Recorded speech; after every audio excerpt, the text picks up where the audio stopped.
Hindu minority safe in Bangladesh, BJP MP. কোন BJP MP? Rupa Ganguly, Rajya Sabha. PM Modi reiterates India's commitment towards concluding Teesta deal. সারাক্ষণ চেষ্টা চালিয়ে যাচ্ছে করে, দেখুন এই শেখ হাসিনার সঙ্গে একদম পাশাপাশি থেকে এগুলো বলছে। বাঙালির কাছে শ্রেষ্ঠ উৎসব দুর্গাপুজো, যা ধর্ম নির্বিশেষে বাঙালি জাতির কাছে এটা একটা আইডেন্টিটি। কিন্তু সাম্প্রতিক বাংলাদেশের ঘটনা আন্তর্জাতিক মহলে বিভিন্ন আলোচনার বিভিন্ন চর্চা বাড়িয়ে চলেছে। এই ঘটনায় আমাদের দেশের সরকার, কেন্দ্রীয় সরকার, বিজেপির যে সরকার, তারা চুপ। এই রাজনৈতিক সমীকরণ ঠিক কেন? বাংলা পক্ষ ইতিমধ্যেই বিভিন্ন অভিযোগ এনেছে সামনে। আমরা দেখেছি সোশ্যাল মিডিয়ায় বাংলা পক্ষের সুপ্রিমো গর্গ চট্টোপাধ্যায়কে বিভিন্ন তথ্য প্রমাণসহ বিভিন্ন অভিযোগ করতে। বঙ্গভূমি লাইভের মুখোমুখি গর্গ চট্টোপাধ্যায় এবং কৌশিক মাইতি। গর্গদা, কৌশিকদা, তোমাদের প্রথমেই বঙ্গভূমি লাইভে অনেক অনেক স্বাগত। জয় বাংলা। আমরা সরাসরি জেনে নেব গর্গদার কাছে যে আমরা দেখতেই পাচ্ছি যে গর্গদা ইতিমধ্যেই বিভিন্ন তথ্য প্রমাণ নিয়েই বসে রয়েছে যে কেন্দ্রীয় সরকারের পররাষ্ট্রনীতি ঠিক কী এবং কিভাবে এই ঘটনায়, এই যে বাংলাদেশের সংখ্যালঘুদের ওপর অত্যাচার, সেই ঘটনায় কেনই বা তারা চুপ এবং ঠিক কী অভিযোগ সেটা জেনে নেব। গর্গদা, যেটা সোশ্যাল মিডিয়ায় আমরা দেখেছি যে বিভিন্ন অভিযোগ করতে, এবং সেটার বাইরে গিয়েও আজকে আরও অনেক কিছু জানার চেষ্টা করব তোমার থেকে। প্রথমেই যে তুমি যে সরাসরি বিজেপিকে আক্রমণ করলে এই ঘটনাকে কেন্দ্র করে, এই ঘটনাকে, যে ঘটনা ঘটেছে দুর্গাপুজোর মধ্যে বাংলাদেশের সংখ্যালঘুদের দুর্গাপুজোয় আক্রমণ, সেইখানে বিজেপিকে আক্রমণ করার যে মূল যে সূত্রটা, সেটা ঠিক কী? বাংলা পক্ষ ভারতে বাঙালির অধিকার আদায়ের জাতীয় সংগঠন, অথচ ভারতের বাঙালি যারা, তাদের একটা ভালো অংশর হয় পূর্ববঙ্গ থেকে আগত, নিপীড়িত হয়ে, অথবা এই মুহূর্তেও তাদের আত্মীয় স্বজন রয়েছে, পরিবারবর্গ রয়েছে। ফলে পূর্ববঙ্গে যখন সাম্প্রদায়িক হানায় বাঙালি আক্রান্ত হয়, তার ধর্মাচরণ আক্রান্ত হয়, তখন বাংলা পক্ষ চুপ থাকতে পারে না। বাংলা পক্ষ চুপ নেই। কুমিল্লায় প্রথম যেদিন দুর্গা মণ্ডপে ভাঙচুরের ঘটনা ঘটেছিল, সেখানকার সাম্প্রদায়িক যে উস্কানির ফলে যে হিংস্র গ্রুপ যারা, তারা যখন আক্রমণটা করেছিল, তার কয়েক ঘন্টা বাদে আমি বিবৃতি দিই নিন্দা জানিয়ে যে এই জামাত চেতনা, এই পাকিস্তানি চেতনা, এ কিন্তু বাংলা পক্ষ বরদাস্ত করবে না। খুব স্পষ্ট কথা। তারপর থেকে সেই আক্রমণ নানা পূজা মণ্ডপে, নানা জেলায় বাংলাদেশে ছড়িয়েছে। অথচ আমরা ভয়ঙ্করভাবে দেখছি এই সময় ভারত সরকার চুপ, নিজেকে হিন্দু হৃদয় সম্রাট বলা নরেন্দ্র মোদী চুপ। এতদিন বাংলাদেশি, এনআরসি, কাঙালি এগুলো করে বেড়ানো অমিত শাহ এখানে এসে সে চুপ, ওকে খুঁজে পাওয়া যাচ্ছে না। প্রশ্ন হচ্ছে চুপ কেন? এরা চুপ কেন? এটা প্রতিটি ভারতের বাঙালির প্রশ্ন করাটা দরকার। তার কারণ হচ্ছে আমরা সার্বভৌম রাষ্ট্র ভারতের নাগরিক, এবং বাংলাদেশ রাষ্ট্রের সঙ্গে ভারতের সম্পর্ক, পশ্চিমবঙ্গের বাঙালির বা ভারতে বাঙালির সম্পর্ক কোনো স্বাধীন সম্পর্ক না। পশ্চিমবঙ্গ কোনো স্বাধীন রাষ্ট্র নয়। বাংলাদেশের সঙ্গে পশ্চিমবঙ্গের বাঙালির সম্পর্ক কি হবে, সেটা আমরা সংবিধান অনুযায়ী ভারতের পররাষ্ট্র দপ্তরকে ন্যস্ত করেছি। আমরা তো ইন্ডিপেন্ডেন্ট কান্ট্রি না পশ্চিমবঙ্গ, আমরা ভারতের অংশ। তাই ভারত সরকার পশ্চিমবঙ্গের বাঙালির তথা ভারত জুড়ে বাঙালির এই নিয়ে যে ক্ষোভ, এবং সেটা বাংলাদেশকে বুঝিয়ে দেওয়া স্টেপের মাধ্যমে, স্টেপ নিয়ে, সেইটা আমরা তাদের থেকে আশা করি। কিন্তু আমরা কি দেখছি, তারা একদম চুপ। অনেকে ভাবছে যে তারা হয়তো নানা কাজে ব্যস্ত, অথচ বাংলাদেশে গিয়ে, পশ্চিমবঙ্গে ভোটের সময় বাংলাদেশে গিয়ে মানে মুখ দেখিয়ে ভোট প্রচার করা থেকে তাদের বাঁধেনি। আমি চেক করলাম গত 4-5 দিন ধরে, ঘটনা হওয়ার পর থেকে নরেন্দ্র মোদী টুইটের পর টুইট করছে, না বাঙালি, তোমার ভাইয়ের যে পূর্ববঙ্গে কষ্ট হচ্ছে তা নিয়ে নয়। সে করছে প্যাটেল সমাজের হোস্টেল উদ্বোধন নিয়ে, সর্দার প্যাটেলের কী কী গুণাবলী ছিল, গুজরাটের সাংস্কৃতিক ঐতিহ্য, মুক্তার আকবাস নকবির জন্মদিন, থেকে শুরু করে মানে চ্যাং ব্যাং যা হয় সব কিছু এই নিয়ে এত চুপ কেন? যে বাংলায় এসে সাম্প্রদায়িক উত্তেজনা সৃষ্টি করে বাঙালিকে ভাগ করে বাঙালিকে বাংলাদেশি বলে বাংলাদেশে হিন্দু নিপীড়িত বলে এই যে সে সারাক্ষণ রাজনীতির বেসাতি করে, সে হঠাৎ এই সময় চুপ কেন? এটাই প্রশ্ন। এবং এই প্রশ্নের উত্তর লুকিয়ে আছে এইসব তথ্যে, যা আজকে বঙ্গভূমি লাইভের মাধ্যমে সমগ্র বাঙালি জাতির কাছে বাংলা পক্ষ একদম ফাঁস করে দিতে চায়, খুব স্পষ্ট। আমি একে একে জিনিসগুলো নিয়ে যাব এবং এক্ষেত্রে বলে রাখি, বাংলা পক্ষ সাধারণ সম্পাদক হিসেবে আমি যখন প্রথম দিন যখন প্রতিবাদ করেছিলাম, বিজেপির কারুর কোনো প্রতিবাদ আসেনি, সব মাপ ছিল। এবং এখনও নাটক করে তারা বলছে সারা বাংলায় প্রতিবাদ করব। করো, বাংলা পক্ষও নানা জায়গায় করছে তার ক্ষমতা মতো। কিন্তু প্রশ্নটা হচ্ছে, তোমার হাতের সরকার, তোমার দলের সরকার, তুমি শুভেন্দু অধিকারী তাকে চিঠি লিখলে, তোমার চিঠির উত্তরটুকুও দিল না, একটু মুখটুকুও খুললো না, স্টেপ নেওয়া তো দূরের কথা। এর থেকে বোঝা যায় বাংলায় যারা মাটি গরম করছে তারা কিন্তু এদের কেউ পোছেও না দিল্লিতে। কিন্তু আমরা যেহেতু বাঙালি, আমরা দিল্লির দালাল নই, আবার আমরা বাংলাদেশকে তোষণ করা চলা লোকও নই। বাংলাদেশকে তোষণ কারা করছে সেটাও এই কাগজের মাধ্যমে স্পষ্ট হবে। আমাদের ভাইয়ের কান্না আমরা কিন্তু এই বেনিয়াদের ভোটের বাজারে পণ্য হতে দেব না, অত সস্তা না। আমি এই তথ্য প্রমাণ এবং এই আলোচনায় আসবো, তার আগে একটা ছোট্ট প্রশ্ন। এবং যখনই সোশ্যাল মিডিয়ায় গর্গ চট্টোপাধ্যায় মুখ খুললেন এই বিষয় নিয়ে, তখনই অনেকের যে একটা অভিযোগ থাকে না, যে বাংলা পক্ষ সমগ্র বাঙালি বাংলাদেশের, বারবার তোমরা যেটা দুজনেই বলো যে আমরা ভারতবর্ষের বাঙালিদের নিয়ে কাজ করি, ভারতবর্ষের বাঙালিদের অধিকারের কথা বলি। এই জায়গায় গিয়ে অনেকে বলবে যে বাংলাদেশের বাঙালিদের অত্যাচার হচ্ছে, সেটা নিয়ে কেন এত বেশি মাথা ব্যথা, এরকম প্রশ্ন শোনা গেছে। তাদের কি বলবে? সেটা তো প্রথম লাইনে আমি পরিষ্কার করলাম। ভারতে যারা আজকে বাঙালি, তাদের মধ্যে একটা বৃহৎ অংশ তারা পূর্ববঙ্গ থেকে আগত সাম্প্রদায়িক নিপীড়নের জন্য, তাদের এখনও পরিবারবর্গ আছে এবং তারপরেও লোকজন এখানে আসতে পারে, ঠিক আছে, এবং সেখানকার সাম্প্রদায়িক উত্তেজনা এখানে তার প্রভাব ফেলে। ফলে ব্যাপারটা তো সম্পূর্ণভাবে জড়িত হয়ে যাচ্ছে, সম্পূর্ণভাবে জড়িত হয়ে যাচ্ছে। আমরা বাংলাদেশের আভ্যন্তরীণ নীতি নিয়ে চিন্তিত নই, কিন্তু আমরা ভারতে বাঙালি, ভারতের পররাষ্ট্র মন্ত্রক বাংলাদেশের ওপর কীভাবে চাপ ফেলতে পারে বাংলাদেশের দালালি না করে, বাংলা পক্ষ সেইটা বুঝে নেওয়ার সংগঠন। খুব স্পষ্ট কথা, আমরা ভারতে বাঙালির অধিকার আদায়ের জাতীয় সংগঠন। এবং এই প্রসঙ্গে এটাও বলে রাখি যে দুঃখের কথা, যে হিন্দু বাঙালির কথা যদি বলা হয়, 1971-এর পরে সবচেয়ে বড় হিন্দু বাঙালিদের ওপর গণহত্যাগুলো এই ভারতে ঘটেছে অন্য জাতির হিন্দুদের দ্বারাই, তারও বিচার চায় বাংলা পক্ষ। আমি আস্তে আস্তে যে তথ্য প্রমাণ নিয়ে এখানে রয়েছে সেগুলো আস্তে আস্তে সেগুলোতে যদি আলোকপাত করা যায়। একদম।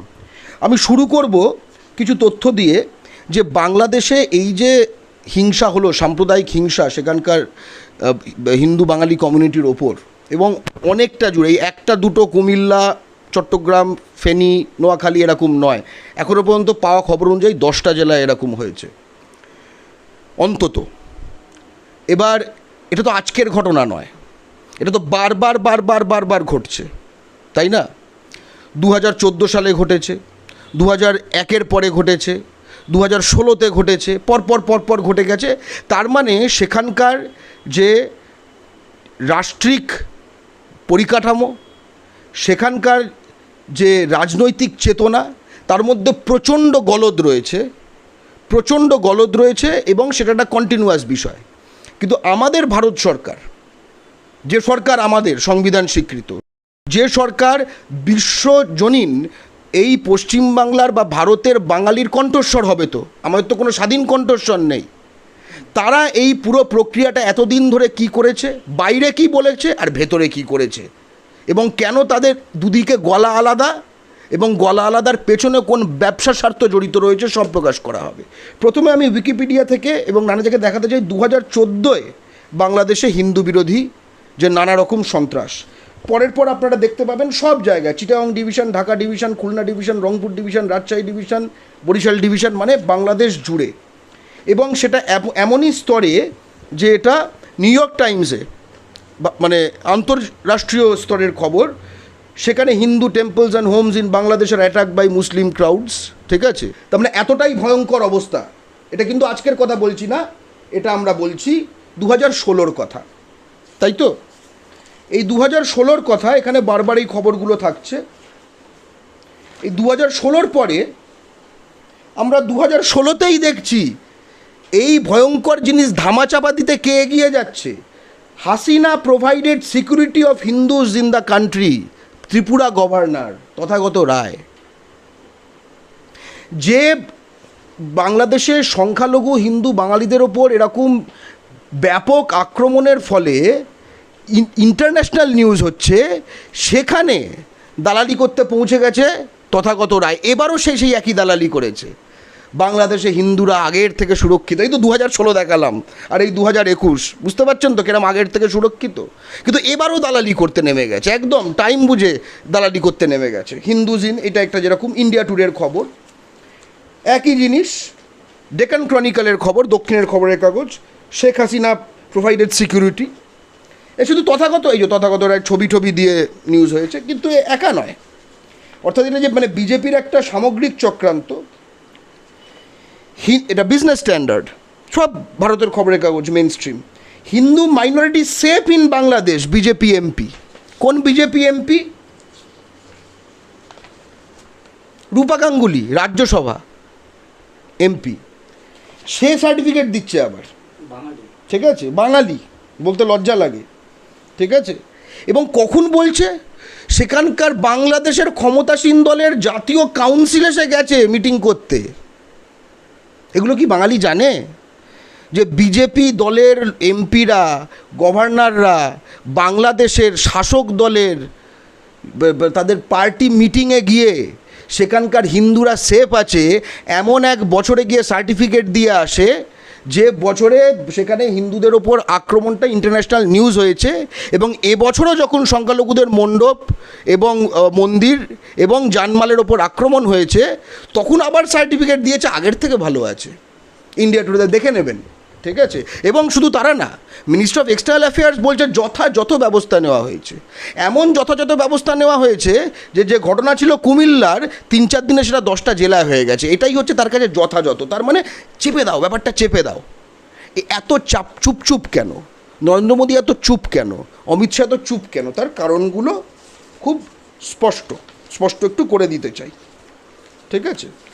এবং একই সঙ্গে জানতে চাই এই যে পরিস্থিতি, তার পেছনে, এটাও ইন্টারন্যাশনাল নিউজ, লক্ষ্য করবেন, বাংলাদেশে হিন্দুরা শঙ্কিত রয়েছে দিল্লি রায়েটের যদি কোনো অন্য এফেক্ট হয়। অর্থাৎ একটা সাম্প্রদায়িকতা আরেকটা সাম্প্রদায়িকতাকে সারাক্ষণ বাড়িয়ে চলে। এবার কথাটা হচ্ছে, এই যে চুপ করে থাকা, এই বাংলাদেশকে তেলানো, আমরা বলছি না বাংলাদেশকে তেলাচ্ছে, বাংলাদেশকে তোষণ করছে, চেপে দিচ্ছে, কেন? তার প্রমাণগুলো কি? কে বলল বিজেপি বাংলাদেশকে তোষণ করছে? সেখানে যে মাইনরিটির এইভাবে যে আক্রমণ হচ্ছে, আমরা তো সেই হিন্দু হৃদয় সম্রাট মাইনরিটি এই নিয়ে ভোট করে বেড়াই এখানে সেখানে, এনআরসি সিএ বলে গলার শিরা ফুলিয়ে দিই, কিন্তু সে বাংলাদেশে গিয়ে তার বাস্তব চরিত্র কী দেখুন। Times of India, PM Modi, এটা 2021 মার্চে, কবে বলুন তো? ভোট চাইতে গেছিল যবে, মনে আছে? যশোরে গিয়ে এখানকার মতুয়া কমিউনিটিকে একটু দেখাতে হবে যে আমি তোমাদেরই লোক। হয়তো ত্রিপুরা ভোটের আগে কুমিল্লা চলে যাবে, ঠিক আছে? তো সে বলছে, পিএম মোদি এই বছরের 27 তারিখ গিয়ে বলছে, দেখুন পিটিআই এর news, PM Modi reiterates India's commitment towards concluding Teesta deal. Modi গিয়ে বাংলাদেশে এই বছরের মার্চে গিয়ে বলছে যে মালদা, দক্ষিণ দিনাজপুর, উত্তর দিনাজপুর, দার্জিলিং, শিলিগুড়ি, জলপাইগুড়ি, আলিপুরদুয়ার, কোচবিহার, এই সমগ্র এলাকা যেটা তিস্তার ব্যারেজ এবং তিস্তার জল দিয়ে যে জায়গায় সেচ হয়, সেই এলাকাকে শ্মশান করে সে বাংলাদেশকে তিস্তার জল দিয়ে দেওয়ার চুক্তি করার জন্য প্রতিজ্ঞাবদ্ধ। এত পীড়িত কিসের? এই এত পীড়িত কিসের আমরা আস্তে আস্তে খুব বুঝতে চাই। এবং বলেছে যে ইন্ডিয়ার sincere and continued effort, Bharat একদম মন থেকে সারাক্ষণ চেষ্টা চালিয়ে যাচ্ছে করে। দেখুন এই শেখ হাসিনার সঙ্গে একদম পাশাপাশি থেকে এগুলো বলছে, ভাই যারা এখানকার হিন্দু বাঙালি ছেলেকে চার্জ দিচ্ছে সারাক্ষণ হোয়াটসঅ্যাপে, এই ছবিগুলোর সঙ্গে তারা পাঠাও না কেন? এটাই তো বাস্তব। ওই হোয়াটসঅ্যাপে লেখা তো বাস্তব না, বাস্তব হচ্ছে যেগুলো সে অ্যাকচুয়ালি করে বেড়াচ্ছে, ঠিক আছে? কিন্তু ব্যাপারটা এখানে শেষ নয়। কীরকমভাবে এই বিজেপি সরকার বাঙালিকে সম্পূর্ণ শেষ করে দিচ্ছে, বাংলাদেশের দালালি করছে এই ভারতের মাটিতে বসে, যে মাটি বাঙালির রক্তে স্বাধীন, বাঙালি শহীদের রক্তে স্বাধীন, প্যাটেলের রক্তে না, মোহনদাসের রক্তে না, বাঙালির রক্তে স্বাধীন। মাথায় রাখতে হবে। মোহনদাসের কেসটা স্বাধীনতার পরে, ঠিক আছে? ব্রুকিংস ইনস্টিটিউট আমেরিকার অন্যতম গুরুত্বপূর্ণ থিঙ্ক ট্যাঙ্ক। এই যে মনে আছে, সকলে আমরা জানি যে ছিটমহল এক্সচেঞ্জ হয়েছিল, মনে হবে ঠিক কথা, ছিটমহল আছে এক্সচেঞ্জ হবে। এই যে বিজেপি, ভারত আমাদের পুণ্যভূমি, আমরা 1 ইঞ্চি দেবো না, ঠিক আছে? পারলে কি বিজেপির তো কিছু কিছু পারলে গিয়ে ঢাকা দখল করে নেয়, ইসলামাবাদ দখল করে নেয়, এইসব ডায়লগ দিয়ে তো অখণ্ড ভারত ম্যাপ ফ্যাপ আঁকে, তাই না? এর ম্যাপটাও আছে আমার কাছে, এই যে ম্যাপ একটা আছে ওদের, যাই হোক পরে দেখানো যাবে। ওই আছে না একটা, সে আফগানিস্তান থেকে ফিলিপিন্স না মালয়েশিয়া ওই সব তিব্বত নিয়ে। সেই বিজেপি যখন বাংলাদেশের সঙ্গে চুক্তি করেছে, এটা সকল বাঙালি জেনে রাখুন, পশ্চিমবঙ্গের বাঙালিকে না জিজ্ঞেস করে পশ্চিমবঙ্গের 10,000 একর জমি বাংলাদেশকে এক্সট্রা দিয়ে দিয়েছে, কোনো দরকার ছিল না। এবং এই আমেরিকান থিঙ্ক ট্যাঙ্ক খুব মানে অবাক হয়ে গেছে যে এরকম কোনো ল্যান্ড চুক্তিতে কোনো রাষ্ট্র তো বেশি জমি দিয়ে দেয় না, ইকুয়াল দেওয়া নেওয়াটা করে। 2015 BJP time, land boundary agreement served a historic role. কি historic role? India to Bangladesh দিচ্ছে 17,160 একর। ইন্ডিয়া টু বাংলাদেশ যাচ্ছে, মানে পশ্চিমবঙ্গের মাটি বাংলাদেশে চলে যাচ্ছে 17,160 একর। বাংলাদেশ থেকে ভারতের অধীনে আসছে 7,110 একর। অর্থাৎ 10,000 একর আমরা বেশি দিয়ে দিলাম কোন রাষ্ট্রকে? যে রাষ্ট্রকে আমরা নাকি বলছি, এবং বাস্তব কথা, যে সেখানে সংখ্যালঘু অধিকার সুরক্ষিত নয়। তার মানে সংখ্যালঘু অধিকার সুরক্ষিত থাকবে না, এরকম আরও 10,000 একর বিজেপি তৈরি করে দিল তাদের জন্য।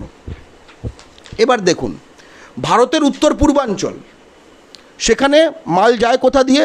যেটা আমরা বলি যে কলকাতা হচ্ছে gateway to south east Asia, এবং বলা হয় যে কলকাতা হচ্ছে ভারতের লুক ইস্ট যে পলিসি, তার জন্য সবচেয়ে গুরুত্বপূর্ণ একখানা জায়গা।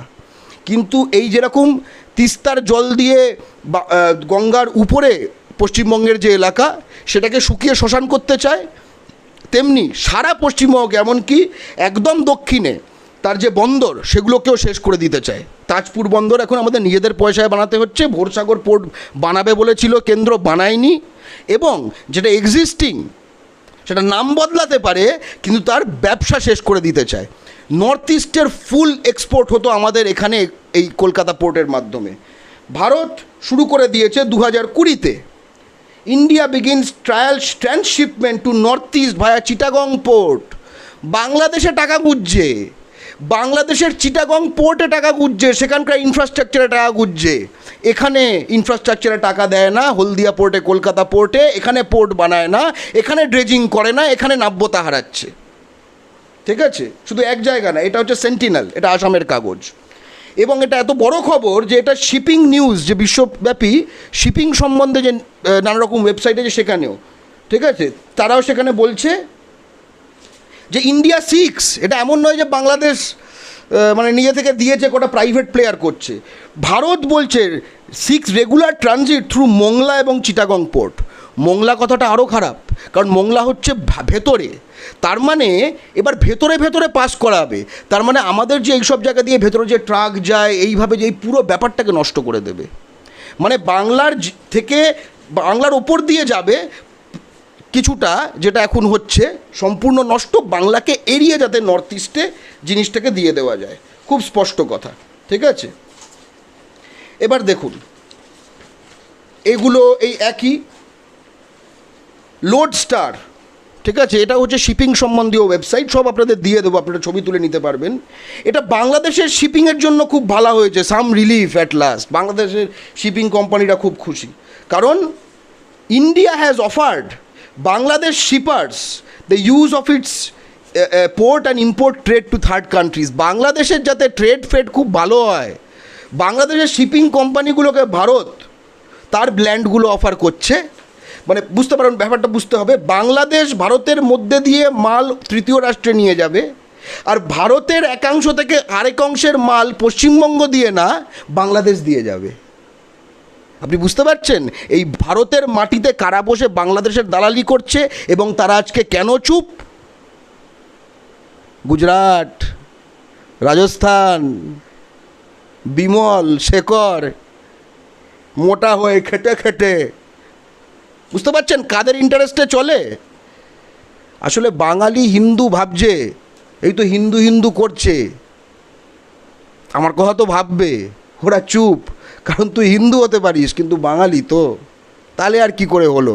সেটা যদি না হতো তাহলে এই বছরেই ব্যারাকপুরে একজন বহিরাগত বিএসএফ মণ্ডপে গুলি চালাতো না, ছত্তিশগড়ে দুর্গা মণ্ডপে গাড়ি চালিয়ে দিয়ে লোক মারা হতো না, অযোধ্যায় গুলি চলতো না দুর্গা পুজোর ওপর, এবং একই সঙ্গে প্রতি বছর, এই বললাম না বাংলাদেশে প্রতি বছর আক্রমণ হয়, ঠিক আছে, মণ্ডপ ভেঙে দেওয়া হয়, এখানেও দুর্গা মণ্ডপ ভেঙে দেওয়া হয় কানপুরে, বিজেপির নেতার ছেলে, বাঙালির পুজো তো। এই ভ্রান্তি বাঙালিকে তো একদিনে দূর হবে না, আশা করছি এই তথ্যগুলো দিয়ে কিছুটা দূর হবে, ঠিক আছে। এবার দেখুন, এই যে গেছিল বাংলাদেশ ট্যুর করেছে দুদিনে, prime minister Modi holds Tux with Sheikh Hasina, 5টা মৌ সই করেছে, মেমোরেন্ডাম অফ আন্ডারস্ট্যান্ডিং, ঠিক আছে। কার সাথে? যারা সুরক্ষা দিতে পারছে না, আজ নয়, দেখালাম আগে থেকে এবং তারও আগে থেকে, ঠিক আছে। কি কি এই দেখুন, সুন্দর শেখ মুজিবের ছবি, এই মুখ ঢেকে, তখন ওই রবীন্দ্রনাথ ফেস্টটা চলছিল, এখন ওটা কী করেছে জানি না, এখন ওটা আর কোনো চরিত্র হবে আমি জানি না। এই পাঞ্জাবে বা ইউপিতে কেউ আছে ছুচলো দাঁড়িয়ালা মানে মহান লোক, তাহলে তার মতো হবে হয়তো। আর এই শেখ হাসিনা, ঠিক আছে, একসঙ্গে ফটো তাদের জয়েন্ট, যে এই বিষয়টা, ঠিক আছে। কী বলে খুব প্রোডাক্টিভ মিটিং হয়েছে, কী কী করা হবে, একদম full range of India Bangladesh relation, খুব ভালো কথা। 5টা memorandum of understanding. Disaster management, এখানে ডিজাস্টারের পর ডিজাস্টার এবছর হলো, এটা কানাকড়ি দেয়নি, ওখানে বাংলাদেশকে ডিজাস্টার ম্যানেজমেন্ট করতে দিচ্ছে। স্পোর্টস, এই কুমিল্লা, সেখানে স্টেডিয়াম বানিয়েছে আন্তর্রাষ্ট্রীয় মানের।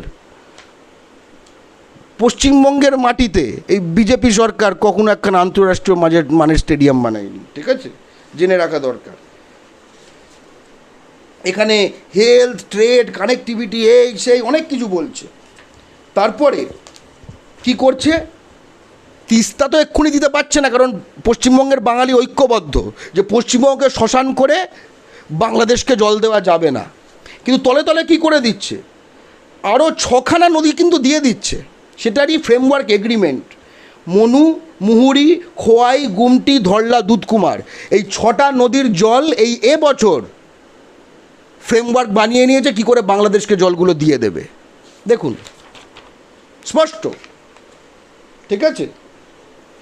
এছাড়া কি করছে? এছাড়া হচ্ছে কোভিড ভ্যাকসিন দিচ্ছে, এখানে কোভিডের ভ্যাকসিন পাওয়া যাচ্ছিল না, বাংলাদেশকে 12 লাখ ভ্যাকসিন ডোজ দিয়েছে, ইন্ডিয়াস গিফট টু বাংলাদেশ। যারা কোভিড ভ্যাকসিন পাচ্ছিলেন না বা যাদের মানে আত্মীয় প্রিয়জন মারা গেছেন, তারা মাথায় রাখবেন এগুলো। আজকে যখন সেভ বাংলাদেশ হিন্দুস করছেন, ঠিক আছে, আপনি কার দিকে মুখ চেয়ে সেভ বাংলাদেশ হিন্দুস করছেন তার মুখের মুখোশটা বাংলা পক্ষ এই মুহূর্তে ছিঁড়ে দিচ্ছে। কিন্তু এক্ষেত্রে তো বলা যেতে পারে যে শুধুমাত্র বাংলাদেশে না, আরও অনেকগুলো দেশেই কোভিড, ওগুলো পয়সা দিয়ে বিক্রি করেছে। ভুটানের ক্ষেত্রেও কিছু এমনি দেওয়া হয়েছিল। হ্যাঁ, তো ভুটান আর বাংলাদেশে এক হলো, তাহলে বলো ভুটানি ঢুকতে দেব না, ওই বা যেরকম এনআরসি তেমনি ভুটান আরসি করো দেখি। বাংলা পক্ষ তো পরিষ্কার বলে নেপাল ভুটান এই সব জায়গায় সীমান্ত বর্ডার সিল করো, এই করে করে আমাদের মানে নেপাল থেকে এসে রাজ্য ভাগ করতে চাইছে। কই, তখন তো সিকিউরিটির ব্যাপার থাকে না। শুনুন, আমরা বাঙালি তো, রামমোহন ঈশ্বরচন্দ্র জগদীশ বোসের জাতি, ঠিক আছে, ধোকলা খাওয়া জাতি না, এত সহজে মুরগি হব না, ঠিক আছে। 1.2 মিলিয়ন গিফট, বাকিগুলো করে নোট দিয়ে নেওয়া, ঠিক আছে। 109খানা অ্যাম্বুলেন্স দিয়েছে দিয়েছে পশ্চিমবঙ্গে কখনো 100খানা অ্যাম্বুলেন্স দিয়েছে, অ্যাজ ইফ যেন বাংলাদেশের অ্যাম্বুলেন্সের কমতি আছে। পার ক্যাপিটা জিডিপি অর্থাৎ জনপ্রতি আয় ভারতের থেকে বেশি। তাহলে এবার বুঝতে হবে যে জনপ্রতি আয় যে রাষ্ট্রের অ্যাভারেজ ইনকাম ভারতের চেয়ে বেশি, তাকে গিফট, তাকে অ্যাম্বুলেন্স, তাকে বানিয়ে দেওয়া, তাকে এই, তাকে তাই কেন? এটা তো লোকের মধ্যে একটা প্রশ্নও জাগবে যে বিষয়টা কি হচ্ছে। ঠিক আছে, এত পীড়িত কিসের? আমরা প্রথমে যে প্রশ্নটা করলাম না, এত পীড়িত কিসের? হ্যাঁ, তারপরে কোর্সওয়্যার, ইকুইপমেন্ট ইত্যাদি এগুলো তো হয়েই যাচ্ছে। এরপরে যেটা করছে যে কুষ্টিয়াতে, বুঝতে পারছেন, একসঙ্গে প্রজেক্ট করছে। কুষ্টিয়াতে নিউক্লিয়ার পাওয়ার প্ল্যান্ট বানিয়ে দিচ্ছে বাংলাদেশকে। দেখুন, গ্রাউন্ড ব্রেকিং একসঙ্গে প্রজেক্টস ইনক্লুডেড, যে জয়েন্ট প্রজেক্ট যেগুলো, infrastructure development for power equation facility for Rooppur nuclear power plant. এই তথ্যসূত্রটা যদি একটুখানি। একদম পরিষ্কার তথ্যসূত্র। তথ্যসূত্র আরও খারাপ। Arindam Bagchi, minister of external affairs India, তার টুইটারে, furthering our cooperation in power and energy, prime minister Narendra Modi and prime minister Sheikh Hasina jointly laid the foundation stone for infrastructure development for evacuation of Rooppur nuclear power plant. Atomic centre বানাচ্ছে বাংলাদেশে, ভারত সাহায্য করছে। ঠিক আছে, বুঝতে পারলে বাঙালি কি ঘটছে? এগুলো মানে বাঙালির জানা দরকার, মানে মাথা গরম হয়ে যায় না? ঠিক আছে, তারপরে যখন মানে পূর্ব বাংলার নিপীড় হিন্দুর জন্য কাঁদুনি গায়ে যখন এরা এসে, তখন টপ টু বটম জ্বলে যায়। কারণ বলছি তো, ওই কান্না আমাদের বুকে বাজে আর এদের কাছে ব্যবসার মাল। এরপরে দেখুন, এরপরে যেটা করেছে যে ভারত এখানে কি সাইক্লোন শেল্টার বানাবে, এই বানাবে, তাই বানাবে, যা হোক। তারপরে হচ্ছে যে এই এটা গেল, 5খানা ট্রেড এগ্রিমেন্ট করেছে যেটা বললাম। ঠিক আছে, একই সঙ্গে মাথায় রাখতে হবে, যখন বেঙ্গল বিজনেস সামিট হলো তখন চীনের সঙ্গে পশ্চিমবঙ্গ সরকারের 5-6টা এমওইউ হয়েছিল। তার মধ্যে একখানা ছিল দুর্গাপুরে বাস বানাবে তার অ্যাক্সেল ফ্যাক্টরি। ঠিক আছে, রাষ্ট্রীয় সুরক্ষা বলে সেগুলো ক্যান্সেল করে দিয়েছে। অথচ ভারতে চীনের সবচেয়ে বড় investment, $1 billion China business investment পার্কটি কোথায়? গুজরাটে। তাই না? তোমার মানে কি বলবো, মানে আমার কুকুর তোমার কুকুর টনি। হ্যাঁ, এসব তো হবে না। আর এখানে বাংলাদেশে তুমি এইগুলো করে বেড়াচ্ছ। 5খানা ট্রেড এগ্রিমেন্ট। ঠিক আছে, এটা হচ্ছে আবার শেখ হাসিনার বোন আর জাল রবীন্দ্রনাথ। ঠিক আছে, এটা তখন রবীন্দ্রনাথ ফেস চলছিল, পশ্চিমবঙ্গের ভোটের এটা জাস্ট আগে। বুঝতে হবে, যখন ওই মতুয়া কমিউনিটির ভোট পাওয়ার জন্য যশোরে গেল, নমস্কার করলো। ঠিক আছে, এরপরে দেখুন একখানা খুব ইন্টারেস্টিং একটা জিনিস রয়েছে, খুব ইন্টারেস্টিং। এটা কিন্তু সহজে পাবেন না, আমরা অনেক খুঁজে বার করেছি। জয়েন্ট প্রজেক্ট করা হবে, ইনভলভ করে করা হবে, ফাউন্ডেশন স্টোন করা হবে, নিউক্লিয়ার ইয়েটাকে করা হচ্ছে। এবং নিউজ আর্টিকেলগুলোই বলছে, আন্তর্জাতিক নিউজ আর্টিকেলের জায়গায়। দেখুন কোথায় এটা মেনটা, হ্যাঁ এই যে এইখানে। ঠিক আছে, এপি, অ্যাসোসিয়েটেড প্রেস, এটা কিন্তু বিদেশের। IANS, India abroad news service, তারা কি লজ্জার কথা, তারা বলছে with an eye on galvanising Hindus, মানে হিন্দুদের মধ্যে মানে চার্জ দেওয়ার জন্য, ইন দ্য কি ব্যাটল গ্রাউন্ড স্টেট পশ্চিমবঙ্গ। ঠিক আছে, Modi made trip to a temple which is sacred to the Matua community back in West Bengal.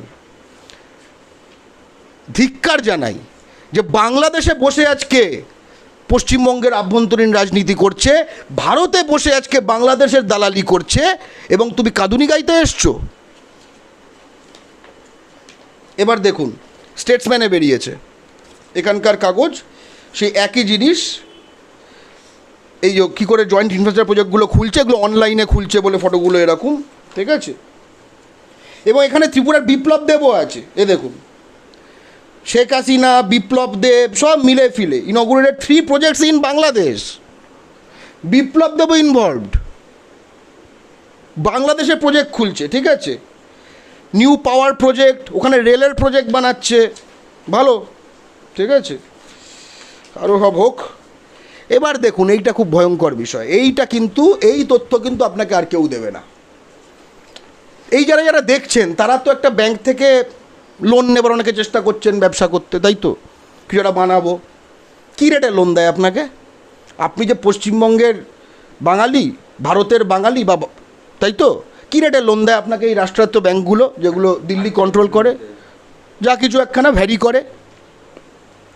Paschimbanga সরকার মাঝে মাঝে বলা হয় যে ঋণগ্রস্ত, যে বলে না, তাহলে ঋণটা তখন হচ্ছে আরবিআই থেকে এই যে বন্ডগুলো কিনতে হয়, সেগুলোর রেট কত? অর্থাৎ কেন্দ্রকে যে এত প্রতি বছর সুদ দিতে হয়, যে কারণে পশ্চিমবঙ্গ থেকে তৈরি যে রেভিনিউ সেটা আমাদের কাজে লাগে না, সুদখোর দিল্লিকে সুদ দেওয়ার কাজে লাগে। সেই রেট 15 থেকে 20%, কম্পাউন্ড রেটে 22% হয়ে যায়। বুঝতে পারছেন? সব দেখাবো।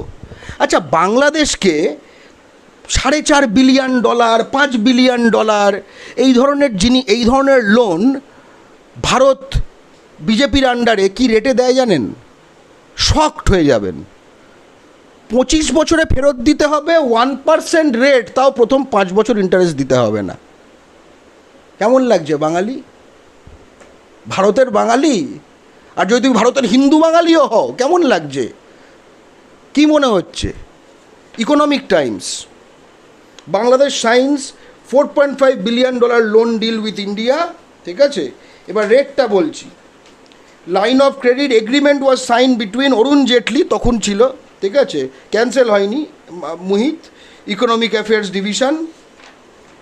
The new Indian line of credit, ঠিক আছে, যত পারো এখান থেকে নাও। $4.5 বিলিয়ন ওপেন রাখা আছে তোমার জন্য, যত পারো নাও। কই ভারত, পশ্চিমবঙ্গের জন্য দিল্লির সরকার এরকম $4.5 billion open line of credit 25 ইয়ার্সে ফেরত দিতে হবে, 1% রেট অফ ইন্টারেস্ট, 5 বছর প্রথম দিতে হবে না। এই লাইন অফ ক্রেডিট নেই কেন? বরং লোন মোরেটোরিয়াম আমাদের কয়েক বছর দাও, অন্তত আমরা একটু সামলে নিই। এটা যখন বলা হয় তখন বলে হচ্ছে যে দিতে পারছে না, ঋণগ্রস্ত। আর এই হচ্ছে, দেখো, new Indian line of staggering 4.5 billion will be used. 17টা major project in Bangladesh, electricity, rail road, shipping, port. বুঝতে পারছেন? As in previous LOC agreement, আগেও করেছে, Bangladesh will pay an interest of 1% a year, 1%। তার মানেটা কি? মুদ্রাস্ফীতি তো 1%-র বেশি, তার মানে মূলধনও ফেরত দেবে না, বাংলাদেশ ফ্রিতে টাকা পাচ্ছে। It will have 20 years to pay back the loans, 20 বছর পাবে লোন ফেরত দিতে, with a grace period of 5 years, প্রথম 5 বছর ইন্টারেস্টও দিতে হবে না, ঠিক আছে? বুঝলেন? তারপরে বাংলাদেশের মন্ত্রী বলছে Bangladesh and India have excellent relations at the moment. এটা হচ্ছে 2016-র ওই যে ভয়ানক যে দাঙ্গাগুলো, তারপরে দেখালাম, আর এই 2021 যা ঘটছে তার মাঝামাঝি, এক্সেলেন্ট। আর তার আগে তথাগতর হিন্দুরা ভালো আছে, আর তারপরে এখন তথাগতর হিন্দুরা ভালো আছে, মাঝে রূপা গাঙ্গুলি আছে, আর এই মুহূর্তে মৌনি বাবা আছে, বুদ্ধ, ঠিক আছে? চুপ। এই চুপের কারণগুলো, ভেতরে কি চলছে এই জিনিসগুলো স্পষ্ট করে দেখানোর জন্য দেখিয়ে দিলাম, ঠিক আছে? এবার কেন দিচ্ছে এত টাকা, এটাও তো বাঙালির বোঝা দরকার। বাংলাদেশে এই তৈরি হবে। আচ্ছা, এই যে এখানে এতজন আছেন, এতজন শুনবেন, আপনারা কাউকে চেনেন কোনো বাঙালিকে যারা বাংলাদেশে বড় বড় প্রজেক্টের টেন্ডার পায়? কাউকে চেনেন? এই এখানে কলকাতায় অ্যাফকনস, ঠিক আছে, এটা হচ্ছে মেট্রোর প্রজেক্ট করে দিল্লি, মানে বিজেপির পেটোয়া গ্রুপ এদেরকে পাইয়ে দেয়। এখন এদেরকে শুধু ভারতে পাইয়ে দিচ্ছে না, বাংলাদেশেও পাইয়ে দিচ্ছে। এই অ্যাফকনস গ্রুপকেই এই মোদির পেটোয়া গ্রুপ, এবং আমি শিওর এটা মিলিয়ে নেবেন, এই যেগুলোকে দিচ্ছে এগুলো আমরা কোম্পানি ধরে ধরে মিলিয়েছি। তাদের মুখের ভাষা হয় হিন্দি, নয় গুজরাটি, নয় মারোয়ারি। এই হচ্ছে গল্প, এর মধ্যে গল্পটা হচ্ছে সীমিত। বাঙালির কাজ হচ্ছে এদের পয়সা দিয়ে যে আইটি সেল চলে সেগুলোর হোয়াটসঅ্যাপগুলো ফলো করা আর হ্যাশট্যাগ করা, ঠিক আছে? আর মাল কিন্তু ওরা করতে থাকবে। সে ওখানে হিন্দু যায় যাক, আর ওখানকার নিপীড়িত বাঙালি হিন্দু এখানে যে ডিটেনশন ক্যাম্পে পচুক, কিচ্ছু এসে যায় না। বা এখানকার বাঙালি ঘটি ছেলে এবং এক্ষেত্রে হিন্দু, যদিও বাঙালিকে ডিটেনশন ক্যাম্পে পোড়া, এখানে হিন্দু মুসলমানের ব্যাপার নেই, তাদের বাঙালি বলেই পোড়ানো হচ্ছে। এখানকার ঘটি ছেলে, বাঁকুড়ার ছেলে, তাকে 3 বছর ঢুকিয়ে রাখা হয়েছিল ডিটেনশন ক্যাম্পে, গঙ্গাধর প্রামাণিক। ঠিক আছে, এদের কিচ্ছু যায় না, চলছে, ব্যবসা ইজ অন, ব্যবসা is on. Under the agreement Bangladesh purchase করবে 65 to 75% services goods works from, ঠিক আছে, প্রোভাইডেড আন্ডার, বুঝতে পারছেন, এখানকার সাপ্লায়ার। আপনি সাপ্লায়ার না, বাঙালি সাপ্লায়ার না।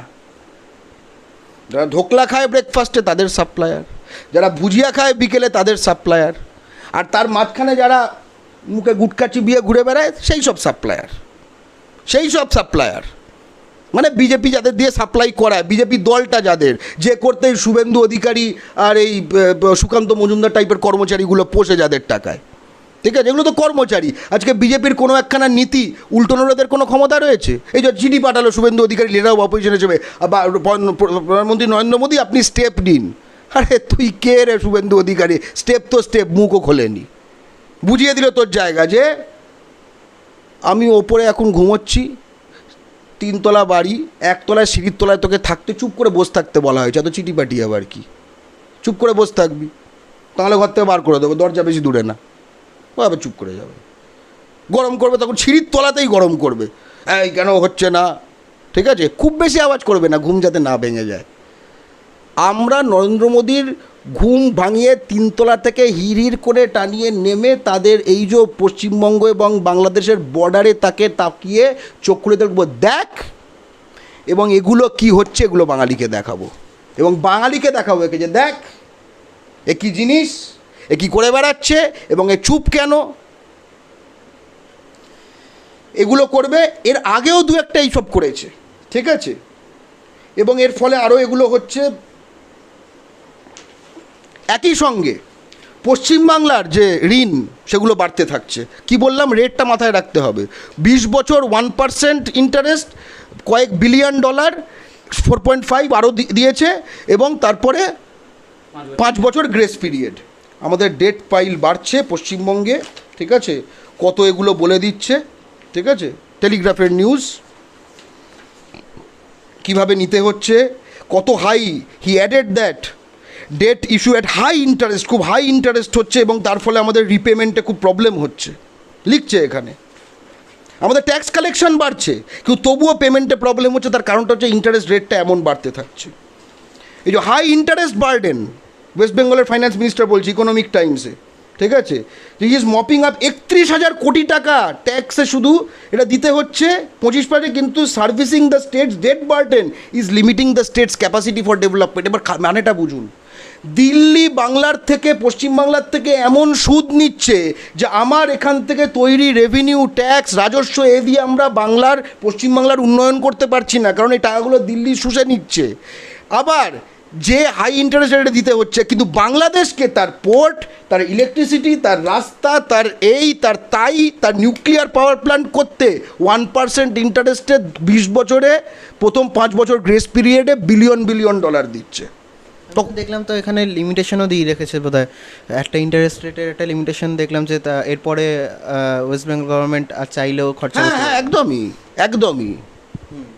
তার কারণটা কি? তার কারণটা হচ্ছে আমাদের এখানে তো শেষ করতে হবে, আমরা তো ফুলোফুলি তাদের পায়ের তলায়। এই যে এখন যে মানে বিএসএফ ডেকে আনছে, তার মানেটা কি? পুরোপুরি পায়ের তলায় এটাকে একখানা কলোনির মতো করে রাখতে চায়। বিএসএফ যেই 50 কিলোমিটার করে দিচ্ছে, মানে বোঝেন, এখানে যদি বিএসএফের লোকজন, যে এই যে বললাম ব্যারাকপুরে বিএসএফের সে গুলিগোলা চালিয়েছে, এই যে তাকে এখন পুলিশ ধরলো, এরপরে কিন্তু সে বলবে আমি অন ডিউটি, পুলিশ ধরতে পারবে না, যা ইচ্ছে করবে। একাধিক কেস হয়েছে এরকম, তখন বিএসএফের ইন্টারনাল কোর্ট হয়ে যাবে। আর একটা জিনিস বুঝিয়ে দিয়েছে, বিএসএফ হোক, খাকি হলে কোনো প্রশ্ন করা যাবে না। নিজের বুকে যখন গুলি লাগবে, নিজের মা বোন যখন লাঞ্ছিত হবে, তখন যে প্রশ্ন করা যাবে না বলছে, সে হয়তো এদিক ওদিক ঘুরবে, কিন্তু তখন অন্যরা বলবে প্রশ্ন করা যাবে না। একটা গণতন্ত্রে প্রশ্ন করতেই হবে, এবং এই প্রশ্ন করার অধিকারী বাঙালি শহীদরা তাদের লাখো প্রাণের বিনিময়ে 47 আমাদের এনে দিয়েছে এই প্রশ্ন করার অধিকার। এত সহজেও আমরা এগুলো ছেড়ে দেব না। এত সহজে আমরা এগুলো ছেড়ে দেবো না। এই যে স্টেটকে কতটা প্রিন্সিপাল এবং এই দিতে হচ্ছে, ঠিক আছে, 17,000 কোটি টাকা প্রিন্সিপাল দিতে হচ্ছে, 10,000 কোটি টাকা প্রথম প্রিন্সিপাল পেমেন্ট হিসেবে দিতে হচ্ছে, ঠিক আছে। এই পরের পর এরপরে ভারত সরকারের CAG report on state finance, ঠিক আছে, সেখানে আমরা এখানে দেখতে পাচ্ছি যে এই যে লোন দেওয়া হচ্ছে তার ইন্টারেস্ট রেটগুলো, এফেক্টিভ ইন্টারেস্ট রেট কীরকমে দাঁড়াচ্ছে গিয়ে, এখানে প্রথমে বলছে 8, কিন্তু তারপরে কম্পাউন্ড করে যাচ্ছে ওই একের সঙ্গে, বুঝলেন, প্রথমেই বেসিক রেটটাই 8 গুণ বেশি, কম্পাউন্ডে হলে এত গুণ বেশি হয়ে যাচ্ছে। এটা আইআইএমের একখানা রিপোর্ট পশ্চিমবঙ্গের স্টেট ফাইন্যান্স নিয়ে, এবং এটা স্টাডিটা নীতি আয়োগের স্পন্সর করে করা। সেখানে বলছে যে এই সময়তে বলছে যে আমাদের ইন্টারেস্ট রেট 14 থেকে 16, 17 এই পিরিয়ডে রেট বেড়েছে 11 থেকে, এখন ইন্টারেস্ট রেট আমাদের যে অ্যানুয়াল রিপেমেন্ট দিতে হচ্ছে 20.9% হয়ে গেছে, 2021-22 হয়ে যাবে 20% সুদ। এ কি কাবলে নাকি? এ কি সেন্টার না কাবলিওয়ালা? আর ওখানে গৌরী সেন, বাংলাদেশে যে গৌরী সেন, পশ্চিমবঙ্গের ক্ষেত্রে সে কাবুলিওয়ালা। কারণ ওইখানে যে টাকাটা দিচ্ছে ওটা তো ঘুরিয়ে আদানি, আম্বানি, ঢাডানি, ঝুনঝুনওয়ালা, টিংটংওয়ালা, বড়বাজারিয়া, চোরারিয়া, বাটপারিয়া, এদের তো দিতে হবে। বাংলা ভাষার জন্য পশ্চিমবঙ্গে কোনো পয়সা দেয় না, ভারতে কোনো পয়সা দেয় না। ঢাকা ইউনিভার্সিটিতে এই হচ্ছে হর্ষবর্ধন সিংলা, এটা হচ্ছে রাষ্ট্রদূত ছিল, ঠিক আছে। ঢাকা ইউনিভার্সিটির জন্য একদম প্রফেসরশিপ, চেয়ার মানে হচ্ছে একটা প্রফেসর হবে, তার সারা জীবনের চিরকালের মাইনে হবে। হিন্দি ভাষার জন্য বানাচ্ছে, দেখুন, বাংলা ভাষার জন্য সারা পশ্চিমবঙ্গে কেন্দ্রীয় সরকার কখনো কোনো প্রফেসর বানায়নি। ঢাকাতে হিন্দি ভাষা চর্চা হচ্ছে এবং সেখানে কম্পিউটার দিচ্ছে, কি এই দিচ্ছে তাই দিচ্ছে, মানে এইসব করে বেড়াচ্ছে। এগুলো জানতেও পারা যায় না। এত কিছু করছে, কিন্তু এদিকে কি প্রচার? সব বাংলাদেশি ঢুকে গেল, সব বাংলাদেশি ঢুকে গেল, সব বাংলাদেশি ঢুকে গেল, কোটি কোটি কোটি কোটি কোটি কোটি, তাই তো। একটাই 2-3টে খুব সহজ প্রশ্ন, কোটি কোটি বাংলাদেশি যদি ঢুকে থাকে, ঠিক আছে, কার ঢুকে? মুসলমান বাংলাদেশি, একদম অফকোর্স, তাই তো বলার প্রচার করে বিজেপি। মুসলমান বাংলাদেশি যদি ঢোকে, তাহলে তার মুখের ভাষা কী হবে? বাংলা হবে। কোটি কোটি যদি ঢোকে, ভারতে টোটাল বাঙালির সংখ্যা 9 কোটি, যদি কোটি কোটি মুসলিম বাংলাদেশি ঢুকে থাকে, ঠিক আছে, নিশ্চয়ই ভারতে বাংলা ভাষীর পার্সেন্টেজ বেড়ে যাবে। অথচ 71 থেকে ক্রমাগত ভারতে বাংলা ভাষীর পার্সেন্টেজ কমছে। অর্থাৎ এদের এই ঢপের সঙ্গে ভারত সরকারের সেন্সাসের তথ্যই মেলে না। শুধু ভারত সরকারের সেন্সাসের তথ্যই কেন, আমার আপনার কারো অভিজ্ঞতার সঙ্গে মেলে। এই যে কোটি কোটি বাংলাদেশি মুসলিম যদি ঢোকে এবং মুখের ভাষা যদি বাংলা হয়, তো হবেই। মুখের ভাষা তো আর মানে তার চীনা জাপানি হবে, তামিল হবে না, না। পশ্চিমবাংলায় এমন কোনো শহর, এমন কোনো মানে টাউন, এমন কিচ্ছু চেনেন যেখানে আগের থেকে বেশি বাংলা শুনতে পাচ্ছেন, কারণ কোটি কোটি বাংলা বলা লোক ঢুকে গেছে বাংলাদেশ থেকে? এরকম কোনো শহর চেনেন? নাকি আগের থেকে বেশি নিজের শহরগুলো চিনতে পারছেন না, হিন্দি, উর্দু এবং গুটখার ছাপে পরিণত হয়ে গেছে? সেটা আজকে শিলিগুড়ি হোক, জলপাইগুড়ি হোক, খড়গপুর হোক, কলকাতা হোক, ব্যারাকপুর হোক, আসানসোল হোক, রানীগঞ্জ হোক, এভরিওয়্যার। কিন্তু এই হাওয়াটা দিয়ে কি করছে? প্রতিটি বাঙালিকে প্রশ্নায়িত করে দিচ্ছে, প্রমাণ করো, প্রমাণ করো, প্রমাণ করো। বর্ডারে অনেকে থাকে, কেউ কাশ্মীরে বলছে না প্রমাণ করো। এই যে বলছে না, বর্ডার ক্রস করে দাঁড়িয়ালা, জঙ্গি, ঠিক আছে, এই সব ঢুকে যাচ্ছে, তো কাশ্মীর এনআরসি কর না দেখি। এত তো বর্ডার আছে, রাজস্থান, গুজরাট, ইউপি, কোথাও কোনো গল্প নেই। যেখানে বাঙালি সেখানে এনআরসি। আসাম, পশ্চিমবঙ্গ, সেখানেই হাওয়া এই নিয়ে। ত্রিপুরাতেও এই নিয়ে আওয়াজ করে। এবং মূলত এফেক্টেড কারা? পূর্ববঙ্গ থেকে আসা হিন্দু বাঙালি, তাদেরকেই টার্গেট করে। এই যে কান্না করছে, এরাই যখন এপারে আসে তার জায়গা হচ্ছে ডিটেনশন ক্যাম্পে। হিন্দু বাঙালিরা ডিটেনশন ক্যাম্পে আসামে সংখ্যাগরিষ্ঠ, বাকিরা মুসলমান বাঙালি। ডি ভোটার অর্থাৎ ডাউটফুল ভোটার, অর্থাৎ যার ভোটাধিকার প্রশ্নায়িত করে দিয়েছে কেন্দ্রীয় সরকার, তাদের মধ্যে হিন্দু বাঙালি সংখ্যাগরিষ্ঠ। যাদের এনআরসি থেকে বাদ দিয়ে দেওয়া হয়েছে সে 18 লাখ লোক, প্রায় সকলেই বাঙালি, তার মধ্যে হিন্দু বাঙালি সংখ্যাগরিষ্ঠ। এনআরসির ভয় যারা আত্মহত্যা করেছে শতাধিক লোক, তার মধ্যে হিন্দু বাঙালি সংখ্যাগরিষ্ঠ। এবার প্রশ্ন হচ্ছে হিন্দু বাঙালি সংখ্যাগরিষ্ঠ কেন? তার কারণ হচ্ছে ভারতে বাঙালিদের মধ্যে হিন্দুরা সংখ্যাগরিষ্ঠ, ফলে কেউ যদি ধর্ম জাত নির্বিশেষে বাঙালি চুজ করে এই বাঁশ দিতে চায় তো হিন্দুই বেশি হবে। এ তো হিন্দু মুসলমানের কোশ্চেন না, এবং কোশ্চেনটা ওরা হিন্দু মুসলিম কোশ্চেনে ঘুরিয়ে দিতে চায়। এই বাস্তবগুলোই তো হচ্ছে আসল কথা। এই কথা বাংলা পক্ষ স্পষ্ট বলে, কেউ করলে চ্যালেঞ্জ করে দেখা, কেউ বলুক যে যারা আত্মহত্যা করেছে তার মধ্যে বাঙালি হিন্দু সংখ্যাগরিষ্ঠ নয়। প্রথম যে আত্মহত্যা করেছে অর্জুন নমশূদ্র, তার নাম আমরা জানি, তার নাম নরেন্দ্র মোদী জানে। আমাদের ভাই, কান্না আমাদের লাগে, আমাদের ব্যবসার জিনিস না। আর কি বলছে এখানে, দিলীপ ঘোষ বলছে 2 কোটি পাঠিয়ে দেবো, 2 কোটি পাঠিয়ে দেবো, এনআরসি হোক, একদম পুরো সব সাফ করে দেবো। এই তো করে বেসিক্যালি এখানকার মুসলমান বাঙালিকে চাপে রাখা, এখানে হিন্দুদের মধ্যে একটা সাম্প্রদায়িক উত্তেজনা ছড়ানো, এবং একই সঙ্গে এগুলো ব্যবহার করে বাংলায় যারা বহিরাগত, হিন্দি বলয় থেকে উর্দু বলয় থেকে এসছে, তারাও বলতে শুরু করেছে বাংলাদেশি। হ্যাঁ, বাংলা বললে বাংলাদেশি, এই পশ্চিমবঙ্গের মাটিতে বলতে শুরু করেছে, তাদেরকে বাংলার মাটিতেই ক্ষমতায়নটা করে দেওয়া। কিন্তু এই সরকার যখন বাংলাদেশের সাথে কথা বলে, এই যে মিটিং করেছে, ইউএনএ মিটিং করেছে, মাঝে মাঝেই যায়, মাঝে মাঝেই সব হাসি মুখে ফটো তোলে, পেছনে শেখ মুজিবের ছবি, ওখানে গিয়ে জয় বাংলা বলে, এই নরেন্দ্র মোদী বলে এসছে এবার, ঠিক আছে। ওখানে কি বলছে, NRC update internal matter for India, কোনো বাংলাদেশের কোনো এফেক্ট করবে না। ফরেন সেক্রেটারি সিংলা, ভারতের বিদেশ পররাষ্ট্র সচিব, ওখানে গিয়ে বলছে এনআরসি ভারতের ইন্টারনাল ম্যাটার। তাহলে তুমি এখানে আমাদের কি বোঝাচ্ছ? বাংলাদেশকে কিচ্ছু এফেক্ট করবে না, এই কথাটা সে অন রেকর্ড সেখানে বলে দিচ্ছে। এবং এই হর্ষবর্ধন সিংলা যে হচ্ছে তারপরে এত ভালো কাজ করেছে এখানে, এই ডোকলা ভুজিয়া গুটকা শ্রেণীকে ওখানে টেন্ডার পাইয়ে দিয়ে যে একে ফরেন সেক্রেটারি করে দিয়েছিল তারপরে কেন্দ্রে দিল্লিতে, তার এখানে স্পিচ আছে একখানা পুরো, রিড হিজ ফুল স্পিচ, ঠিক আছে, প্রিন্ট। এটা হচ্ছে শেখর গুপ্তা যে আছে দিল্লিতে সাংবাদিক, তার এই প্রিন্টের। এখানেও একটা কথা বলেছে, প্রতিটি বাঙালি শুনলে কিন্তু শিউরে উঠবে যে এই তথ্যগুলো রয়েছে, ঠিক আছে। প্রথম কথা বলছে যে, প্রথম কথা হচ্ছে এটা ভারতের সম্পূর্ণ ইন্টারনাল ম্যাটার, এটা কোনো বাংলাদেশের কোনো ব্যাপার নেই। ঢাকা বলেছিল, কারণ ওরা শুনে যে বাংলাদেশি কথাগুলো, ওরা বলছে কনসার্ন কী ভাই, ব্যাপারটা একটু ক্লারিফাই করো। তখন যে যে এরকম পাঠিয়ে দেওয়া হবে, এরকম তোমাদের জোর করে, এরকম তোমাদের এরকমই ডায়ালগ মারছো তোমার ওখানে, তখন সেটা ক্লিয়ার করতে গেছে যে এরকম কোনো ব্যাপারই নেই, ঠিক আছে। এবং তারপরে বলছে, তো স্পিচের অনেক জায়গা হচ্ছে আমি আপনাদের সম্মান করি, আমি এখানে ওই আর কি, এখানে এসে যেরকম শাহরুখ খান বলে না রসগোল্লা ভালোবাসি, প্রথম দিকে ওইগুলোই রয়েছে আর কি, ঠিক আছে। শেখ মুজিব হচ্ছে গ্লোবাল একজন স্টেটসম্যান, ঠিক আছে, ভারতেও তার একটা বিশেষ আছে, ঠিক আছে, তাকে ভারতে খুব মানা হয়, তাকে ভারতের স্মৃতি মাথায় করে রাখা হয় শেখ মুজিবকে, এইসব বলছে, ঠিক আছে।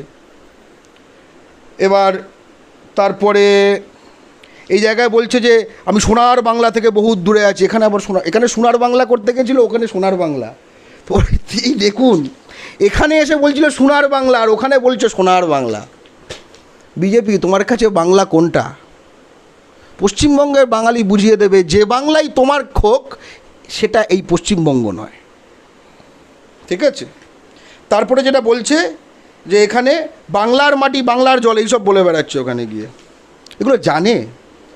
হ্যাঁ, এই যাদেরকে বলছো, এই কয়েকজন মানে যথেষ্ট বিচলিত হয়ে তারা বাংলাদেশ ডেপুটি হাই কমিশনে যাবে আজ বা কালকে, তারা জানে বাংলাদেশ ডেপুটি হাই কমিশন তো বলবে এই তো তোমাদের সরকার, তারা বলেছে যথাযথ ব্যবস্থা নেওয়া হয়েছে, এবং তারা বলছে সব সোনার বাংলা, তোমার তথাগত রায় বলছে সব ভালো আছে। কি থাপ্পড়টা দেবে যদি এই উত্তরটাতে, কি উত্তর দেবে? তোমার প্রধানমন্ত্রী চুপ, তুমি কোন বলতে এসছো? তোমার সঙ্গে আমার সম্পর্ক তো পররাষ্ট্র মন্ত্রকের মাধ্যমে, পশ্চিমবঙ্গের সঙ্গে বাংলাদেশের তো কোনো স্বাধীন সম্পর্ক নেই। তাহলে বাংলা পক্ষ কোন জায়গাটা ধরছে?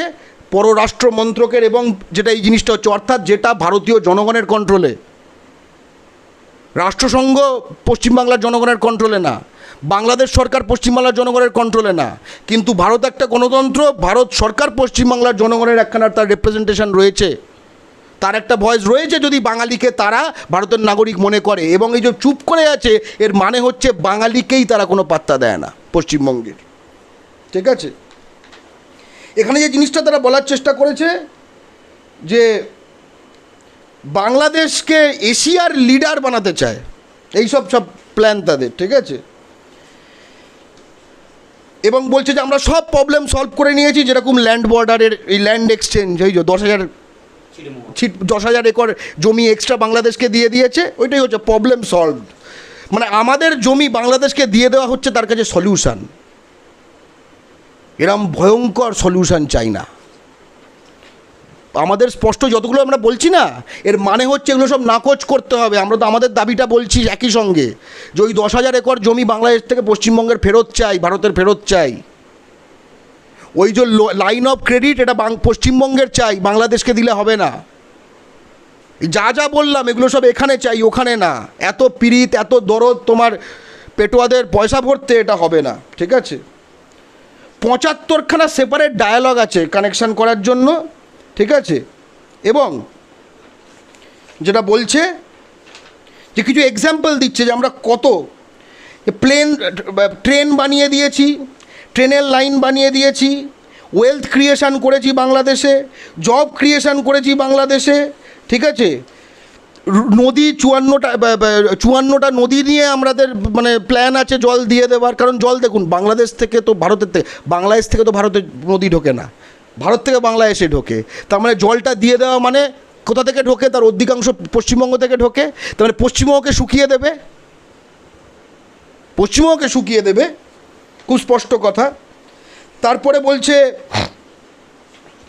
ড্রেজিং করবে, বললাম না, গঙ্গা নদী, ভাগীরথী, হুগলি ড্রেজিং করে না, আমাদের নদীগুলো মেরে দেয়। আমরা এগ্রিমেন্ট করেছি কুশিয়ারাতে, যমুনা নদী এসব ড্রেজিং করব, আশুগঞ্জে, জাকিগঞ্জে, সিরাজগঞ্জে, দাইখোয়ায়, এসব জায়গায় আমরা ড্রেজিং করব। ঠিক আছে, 80% কস্ট আমরা দেবো, 20% কস্ট বাংলাদেশ দেবে। কি আনন্দ না? ঠিক আছে, এরপরে water transport, inland port facility সেগুলো বাড়াবে। এখানে কোনো ইংল্যান্ড পোর্ট ফেসিলিটি বানায়? ওখানে ইংল্যান্ড পোর্ট ফেসিলিটি বানাচ্ছে। ঠিক আছে, ভারত বাংলাদেশ থেকে এলপিজি কিনবে বাল্কে, তারপরে চট্টগ্রামে, তারপরে ট্রান্সপোর্ট করবে ত্রিপুরাতে। বুঝতে পারছেন? বাংলাদেশ থেকে এলপিজি কিনে ত্রিপুরাতে ট্রান্সপোর্ট করবে। আপনি দেখুন এই এলপিজি কেনার কন্ট্রাক্টও ওই যাদের চেনেন, এই এখন যারা এই ফরচুন তেল বিক্রি করছে, ঠিক আছে, তারপরে এই রেল, এখানে রেল রাস্তা ফাস্তা বেচে দিচ্ছে না, এগুলো যাদের বেচবে এই মালগুলো একই, এক চরিত্র। ঠিক আছে, তারপরে দেখুন এবার খুব গুরুত্বপূর্ণ হচ্ছে যে এইখানে টু ওয়ে রিলায়েন্সের যে কথাটা বলছে, দাঁড়ান, এটা এখানে মিলিটারির সঙ্গে মিলিটারি সম্পর্ক।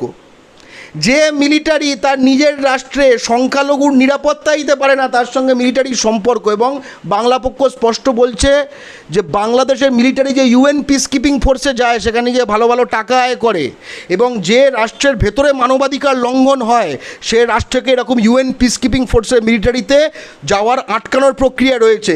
ভারত এই মুহূর্তে রাষ্ট্রপুঞ্জের নিরাপত্তা যে কাউন্সিল, সিকিউরিটি কাউন্সিল, ঠিক আছে, তার মেম্বার। কই আওয়াজ তুলছে না কেন? আওয়াজ তুলছে না কেন? শুধু মেম্বার তুলুক আওয়াজ, আমরা পাশে আছি। তুলবে না, কারণ দেখিয়ে দিচ্ছি। ঠিক আছে, তারপরে যেটা করছে, রোহিঙ্গাদের পয়সা দিচ্ছে ভারত সরকার, জানতেন? এখানে তো রোহিঙ্গা, এই চেয়ারের তলায় রোহিঙ্গা, এই আপনার মাইকের তলায় রোহিঙ্গা, মাইকের মধ্যে রোহিঙ্গা, এই কাগজের ফাঁকে রোহিঙ্গা। ওখানে রোহিঙ্গাদের বারবার পয়সা দিচ্ছে। ঠিক আছে, 5 দফায় রোহিঙ্গাদের পয়সা দিয়েছে, এড পাঠিয়েছে। ঠিক আছে, তারপর রোহিঙ্গাদের এলাকায় ইনভেস্টমেন্ট করছে, ঘর বানাচ্ছে। আপনি ভাবতে পারছেন? মোদির সরকার রোহিঙ্গাদের এলাকায় ঘর বানাচ্ছে, এই করছে। এটা কার স্পিচ? মোদির পররাষ্ট্র সচিবের স্পিচ, মানে পররাষ্ট্র মন্ত্রকের স্পিচ। কোথায়? ঢাকাতে, বাংলাদেশের ওখানে গিয়ে। যারা করছে, যারা অ্যাজিটেটেড, তারা বাংলা পক্ষর পেছনে এসো, বাঙালির দৃষ্টি দিয়ে এই বাস্তবটাকে চেনো। এই ক্ষেত্রে যখন পশ্চিমবঙ্গের রাজনীতিতে বা দেশের রাজনীতিতে যখন বিজেপিকে কথা বলতে দেখা গেছে, আছে। তখন মানে যাচ্ছি এখানে, তো সেখানে বারবার তো রোহিঙ্গাদের এখানে আসতে দেওয়া হবে না, এই ধরনের বিভিন্ন সমস্যার কথা, যেখানে রোহিঙ্গা বিরোধী মনোভাব প্রকাশ পেয়েছে, কিন্তু এখানে আমরা দেখতে পাচ্ছি যে রোহিঙ্গাদের সরাসরি সাহায্য করা হচ্ছে।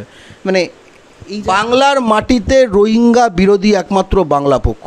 বাংলা পক্ষ চায় বাংলার মাটি থেকে প্রতিটা রোহিঙ্গাকে লাথ মেরে বার করে দিক, এবং যে যে সেক্টর দিয়ে রোহিঙ্গারা ঢুকেছে সেই সেই সেক্টরের প্রতিটি বিএসএফ বরখাস্ত হোক। তোমার বাড়িতে যদি একটা দারোয়ান থাকে এবং তোমার বাড়িতে যদি বারবার চুরি হয়, তুমি কি করবে? তুমি ধরে নেবে যে হয় চোরের সঙ্গে দারোয়ানের সাঁট আছে, কিংবা দারোয়ান ঘুমোয়। দুটো ক্ষেত্রেই দারোয়ানটাকে তো, তাহলে ঘরের ছেলে যারা, তারা সবচেয়ে বেশি সিকিউরিটি নিয়ে কনসার্ন, বার করে দাও, স্পষ্ট বার করে দাও। কিন্তু বার কেন, কি করবে? ঢুকেছে কোথায়? করছে তো এরা পয়সা দিচ্ছে। যে কটা ঢুকেছে সারা ভারতে ছড়িয়ে গেছে। এই যে বলেছি না 50 কিলোমিটার যদি রোহিঙ্গা ঢুকে থাকে, ওরা কি মনে করছে পা টিপে টিপে টিপে যার আছে না, ঈশান কোণে 10 পা গেলাম, ঠিক আছে, তাহলে বাংলাদেশ বর্ডার থেকে 50 কিলোমিটার এলাম, এরম হয়েছে কি? তাহলে তো সারা ভারতে ছড়িয়ে গেছে। তাহলে সারা ভারতে বিএসএফের করে দাও। বিএসএফের শুধু পশ্চিমবঙ্গে 50 কিলোমিটার করে এখানকার মানুষকে ত্রস্ত করে দেওয়ার বিষয়টা কি? ইল্লিগাল ইমিগ্রেন্ট যদি থাকে তাহলে তো সারা ভারতে যে কোনো জায়গায় ছড়িয়ে দিতে পারে। করো, সব জায়গায় বিএসএফ সার্চ করুক, দিক না তামিলনাড়ুতে কত ধানে কত ইডলি বুঝিয়ে দেবে, ঠিক আছে? চিবোতে এসে আর্মস নিয়ে তামিলদের এলাকায় হিন্দি বলতে বলতে ঘুরবে, ঠিক আছে? সহজ না এত। আমাদের এখানে আমরা এত বিভক্ত, ঠিক আছে, সেই কারণে এই বিষয়টা আমাদের এখানে এইসব জিজ্ঞেস করলে কী বলবে? ও তোর ঘরেই বোধহয় ইল্লিগাল বাংলাদেশি লুকিয়ে আছে না, এইসব কথা বলবে। জিনিসগুলোর পরে দেখতে থাকুন। প্রতিটি ব্যাপারে সোশিও ইকোনমিক ডেভেলপমেন্ট করবে রোহিঙ্গাদের, ঠিক আছে, তারপরে ফেয়ার ইনকাম হবে, এইসব টাইপের কথা লিখছে তাদের। এরপরে এই ম্যাপটা আগে ছিল, এই এত কিছু শোনার পরে এই ম্যাপটা কীরকম প্রহসনের মতো লাগছে না? এই যে এই ম্যাপগুলো দেখে যে আমাদের এখানে সাধারণ হিন্দু বাঙালি ছেলেগুলোকে চার্জ করে, এই ম্যাপটা দেখছেন, একটু ভালো করে একটু ক্লোজ যদি কেউ করতে পারেন পরে। এই যে নেপাল কিন্তু এখন ভারতের কিছু এলাকা দাবি করছে। কোন নেপাল? যেখান থেকে লোক ঢুকে পশ্চিমবঙ্গের এই এলাকাটা এখন তার আলাদা রাজ্য দাবি করছে। কোন বাংলাদেশ? এই অখণ্ড ভারতে, যার 10,000 একর জমি যাকে দিয়ে দিয়েছে এই দিল্লির সরকার, এইখানে পশ্চিমবঙ্গের। আমরা মুরগি না, আমরা কিন্তু মুরগি না, ঠিক আছে? এই ম্যাপ আর এই ম্যাপের সঙ্গে বাস্তবের গ্যাপ দুটোই আমরা বুঝি। এই দেখুন, এবার হিন্দি কাগজেও বেরিয়েছে। আমি হিন্দি পড়তে পারে না লোকে, ঠিক আছে? আমি কিছুকাল দিল্লি বোর্ড স্কুলে পড়েছি বলে এটা খুব একটা দুর্ভাগ্যজনক যে আমি হিন্দি পড়তে পারি, কারণ হিন্দি যত পড়তে পারবেন তত কিন্তু তোমার মিডিয়াটা বাংলা, অথবা তোমাকে মাল বেচতে যে বাংলা ভাষা লাগে এটাও আর লাগবে না। হিন্দি বাঙালি যত জানবে না, তত বাঙালিকে মাল বেচতেও কোনো বাঙালি লাগবে না, সব বিহার থেকে এসে মাল বেচে চলে যাবে। হিন্দি জানাটা বাঙালির জন্য ক্ষতিকারক। সেখানে লিখেছে বিদেশ সচিব শ্রীংলা নে কহা, মানে বলেছে এনআরসি বাংলাদেশের পর হোগা নই কই আসার, মানে ওই যেটা বললাম আগে ইংরেজিতে দেখালাম, এবার বাংলায় দেখালাম, যে কোনো হিন্দিতে দেখালাম যে কোনো এফেক্ট হবে না, ঠিক আছে? এই দেখুন হাসছে, এই টাক মাথা যেটা, এটা না অমিত শাহ না, এটা হচ্ছে হর্ষবর্ধন সিংলা, ঠিক আছে? ওপরে শেখ মুজিব হাসছে। আরে বাংলাদেশের পররাষ্ট্রমন্ত্রী, কোনো চাপ নেই। আরে বোঝোই তো ভোট আছে, এখন তো একটু গরম করতে হয়, তোমাদের কোনো চাপ নেই। চাপটা শুধু ভারতের বাঙালির, যার ফ্যামিলি হিন্দু হোক বা মুসলমান, তারা ডিটেনশন ক্যাম্পে বসে আছে, যারা আত্মহত্যা করছে, যারা পরিবার বিচ্ছিন্ন করে দেওয়া হচ্ছে, যে মেয়েটি 2-3-4 বছর বয়সে মায়ের সঙ্গে ডিটেনশন ক্যাম্পে গেছে এবং জিজ্ঞেস করেছে মানে যে মা এটাই কি আমাদের ঘর? তখন সেই মা আশায় আশায় বলেছে, এটা সিপিজের একখানা রিপোর্টে বেরিয়েছে, বলে না রে, এটা আমাদের ঘর না। এখানে হাসি মুখে আপনাদের ইস্যু না, ঠিক আছে? বাংলাদেশ, এটা হচ্ছে ইউএনএ বলছে, raises NRC issue with PM Modi, ঠিক আছে? হিন্দুস্তান টাইমস এটা। তাকে উত্তর দেওয়া হয়েছে it is India's internal matter. আরে তোদের কোনো না, ওটাই বারবার বলছি, ঠিক আছে? এনআরসি ইস্যু ইন্টারনাল ম্যাটার, সবই হচ্ছে, এটা হচ্ছে নিউ ইয়র্কে যখন ওই ইউএনের প্রতি বছর একটা যে হয় সেইখানে, ঠিক আছে? এবার যে কথাটা লাস্টে বলতে চাই, এই করোনা হলো, হোম অ্যাফেয়ার্স তখন বলছে, দেখুন বললাম না মাল দেওয়া নেওয়ায় বাঙালির কিছু না, পশ্চিমবঙ্গের মানুষ, বর্ডারের কাছের মানুষ, তারা বলছিল বাংলাদেশ থেকে করোনা যেন না আসে, ওখানে অনেকগুলো ট্রাক ড্রাইভার ইত্যাদির মধ্যে করোনা পাওয়া গেছে। মিনিস্টার অফ হোম অ্যাফেয়ার্স এই অমিত শাহ বারবার বাংলাকে বলছে বাংলাদেশ বর্ডার খুলতে। আপনাকে অন্য সময় কি বলা হয় যে বাংলাদেশ থেকে লোক সব কিছু মাল এগুলো আটকে রাখার কাজ করি আমি, ঠিক আছে? আর এই পশ্চিমবঙ্গে সব এই সব রয়েছে মুসলমান জেহাদি এই ওই, ঠিক আছে, তারা সব খুলে দিয়ে দুই বাংলা এক করে এই সব গল্পগুলো করা হয় না। এখানে দেখুন বারবার বলছে তোরা বর্ডার খোল, পশ্চিমবঙ্গ বলছে বর্ডার খুলবো না, তবু বারবার চিঠি দিয়েছে বর্ডার খোল ভাই। মিস্টার ঢন্ডনি আর মিস্টার গনগনি আর মিস্টার আম্বানি থাদানি ঝাটানি তাদের খুব লস হয়ে যাচ্ছে, ঠিক আছে? বাংলাদেশ থেকে মাল আসছে না, এই যে এত কথা বলছে, এখানে প্রাণের তুমি কোম্পানি এখানে করতে দিচ্ছ কেন? কেন করতে দিচ্ছ? বন্ধ করে দাও, করো না, আমরা তো বলছি করো। এই জিনিসটা, ঠিক আছে? এবং বলছে যে এটা ভারতের আইনের লঙ্ঘন হচ্ছে, যে এখানে বাংলাদেশের সঙ্গে তুমি সব খুলে দিচ্ছ না কেন, ঠিক আছে? অথচ সেখানকার সাধারণ লোক বলছিল যে সেখানে করোনা হয়েছে তাই জন্য আমরা খুব চিন্তিত, ঠিক আছে? আবার পরের দিন বলেছে MHA wants Bangla border trade to resume today. এটা গত বছর 2020-তে, আজকে বন্ধ করো, আজকে খুলে দাও, ঠিক আছে? এইটা রয়েছে। এবং শেষে বলতে চাই যেটা ওই ওখানে বললাম, যে ভারতে সুভাষ বসুর মাতৃভাষায়, সূর্য সেনের মাতৃভাষায়, বাঘাযতীনের মাতৃভাষায় ভারতীয় সেনায় ভর্তির পরীক্ষা হয় না। ভারতীয় সেনায় কোনো বাঙালি রেজিমেন্ট নেই, ব্রিটিশদের আন্ডারে ছিল, স্বাধীন ভারতে নেই, ঠিক আছে? এবং ভারতের মাটিতে স্বাধীন ভারতে 26শে জানুয়ারি যখন এই কুচকাওয়াজ হয় সেখানে বাঙালি খুঁজে পাওয়া যায় না, এই কারণে, কারণ আমাদের মাতৃভাষায় হয় না, হিন্দিতে পরীক্ষা হয়, বুঝতেই পাচ্ছেন কি এই BSF CRPF আর্মি এক কেস। অথচ এবছর বাংলা ভাষা বলা লোকজন কিন্তু আর্মির ড্রেস পরে ফটফট গটগট করে হেঁটে গেছিল আমন্ত্রণে, বাংলাদেশ আর্মি। 26শে জানুয়ারি তার আর্মি নেভি এয়ারফোর্স গটগট করে হাঁটছে, ঠিক আছে? 122 জন, ওখানে 122 জন বাঙালি পশ্চিমবঙ্গের ছিল। মানে কিছুই, মানে বলার ইয়েটা হারিয়ে যাচ্ছে, বুঝতে পেরেছেন তো? এই বাস্তবগুলো আমরা তুলে ধরলাম, ঠিক আছে? এই যে Bangladesh army marches with us on Republic day, এই যে ফটো। কোথায় আমরা বাঙালি রেজিমেন্ট কবে দেখতে পাবো? এই পশ্চিমবঙ্গে নরেন্দ্র মোদীকে জিজ্ঞেস করতে চাই, ভারতে ইন্ডিয়ান আর্মির আন্ডারে বাঙালি রেজিমেন্ট আমরা কবে দেখতে পাবো? বিহার রেজিমেন্ট আছে তোমার, মারাঠা রেজিমেন্ট আছে তোমার, শিখ রেজিমেন্ট আছে তোমার, আসাম রাইফেল আছে, নাগা আছে। বিহার রেজিমেন্টের অফিস আবার কলকাতা শহরে। হ্যাঁ, বিহার রেজিমেন্টের হেডকোয়ার্টার কলকাতায়। ওরা ধরেই নিয়েছে যে আস্তে আস্তে পুরোটাই অর্জুন সিং নগর হয়ে যাবে আর কি, ঠিক আছে? ওরা ধরেই নিয়েছে, ঠিক আছে? হাম হামারা দো বাকি কলকাতা বেচ দো কেস, ঠিক আছে? এবং শেষে একটা রূপক দিয়ে শেষ করতে চাই, এটা হচ্ছে যশোরেশ্বরী কালী মন্দির, ঠিক আছে? নরেন্দ্র মোদী যখন ভোট চাইতে গেছিল এই মানে যশোরে পশ্চিমবঙ্গের ভোটের জন্য, তখন যশোরের কালী মন্দির সেখানেও নমস্কার করে এসছিল, ঠিক আছে? যদিও সে শাক্ত জায়গা তো প্রসাদটি খাবে না, পাঠা থাকে বলি, ওটা প্রসাদই, তখন ওটা কিন্তু প্রসাদই পাঠা, ওটা কিন্তু পাঠা না, প্রসাদ হয়ে যায়, তবুও খাবে না। এই যশোরেশ্বরী মন্দিরের একখানা ইতিহাস রয়েছে। দিল্লি যখন আজ থেকে কয়েক শত বছর আগে বাংলা দখল করার চেষ্টা করছিল, কার আন্ডারে? আকবরের আন্ডারে। তখন রাজা মানসিংহ আক্রমণ করেছিল, এবং এই যশোরেশ্বরী মন্দির সেইখানে একটা ঘটনা ঘটে, কারণ এখানে যশোরের রাজা ছিলেন মহারাজা প্রতাপাদিত্য। বাংলার বারোভূমি রায়পয়াদিত্য, কেদার রায় বা ইশাখা মুশাখা তারা মিলে যে বাংলা রক্ষা করেছিল, বাঙালি হিন্দু মুসলমান মিলে তাদের একজনের এলাকায়।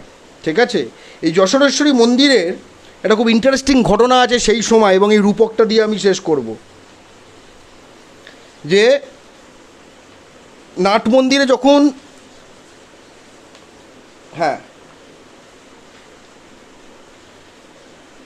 যশোরেশ্বরী কালী দর্শনের নাম করে সেনাপতি মানসিংহ কোথাকার?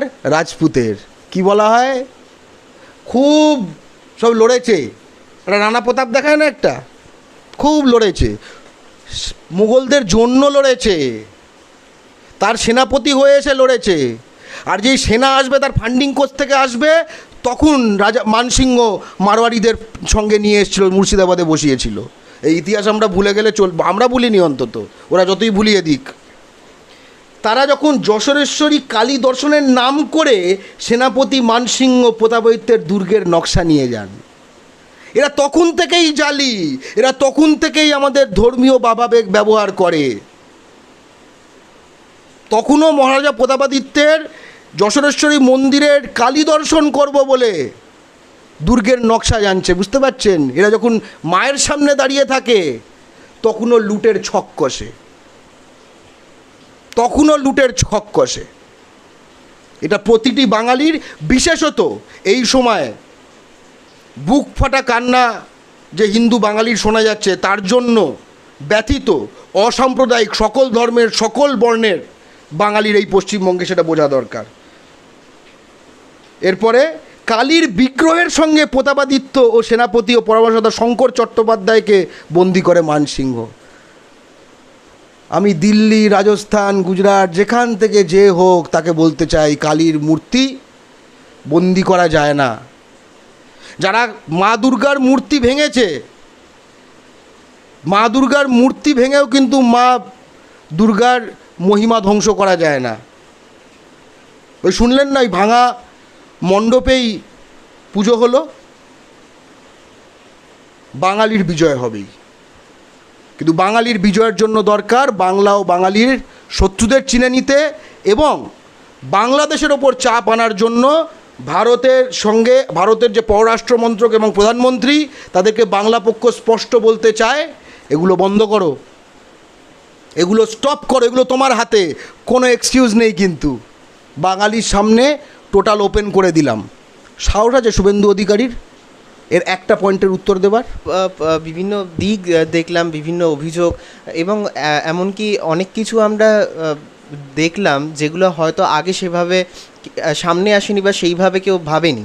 এই জায়গা থেকে প্রশ্ন করবো যে শেষ যে দিকটা থেকে করলেন যে ভাঙা মণ্ডপেই পুজো হয়েছে, এবং এই একটু অন্যদিকে প্রশ্নটা নিয়ে যাচ্ছি যে আমরা এরকম ছবিও ভাইরাল হতে দেখলাম যে বাংলাদেশের যারা সংখ্যাগুরু বা যারা ইসলাম ধর্মাবলম্বী কিছু মানুষ, শুভবুদ্ধি সম্পন্ন মানুষ, তাদের মধ্যে থেকে কিছু তারা কিন্তু দুর্গা মণ্ডপ মানে পাহারা দিয়েছেন যাতে আক্রমণ না হয়।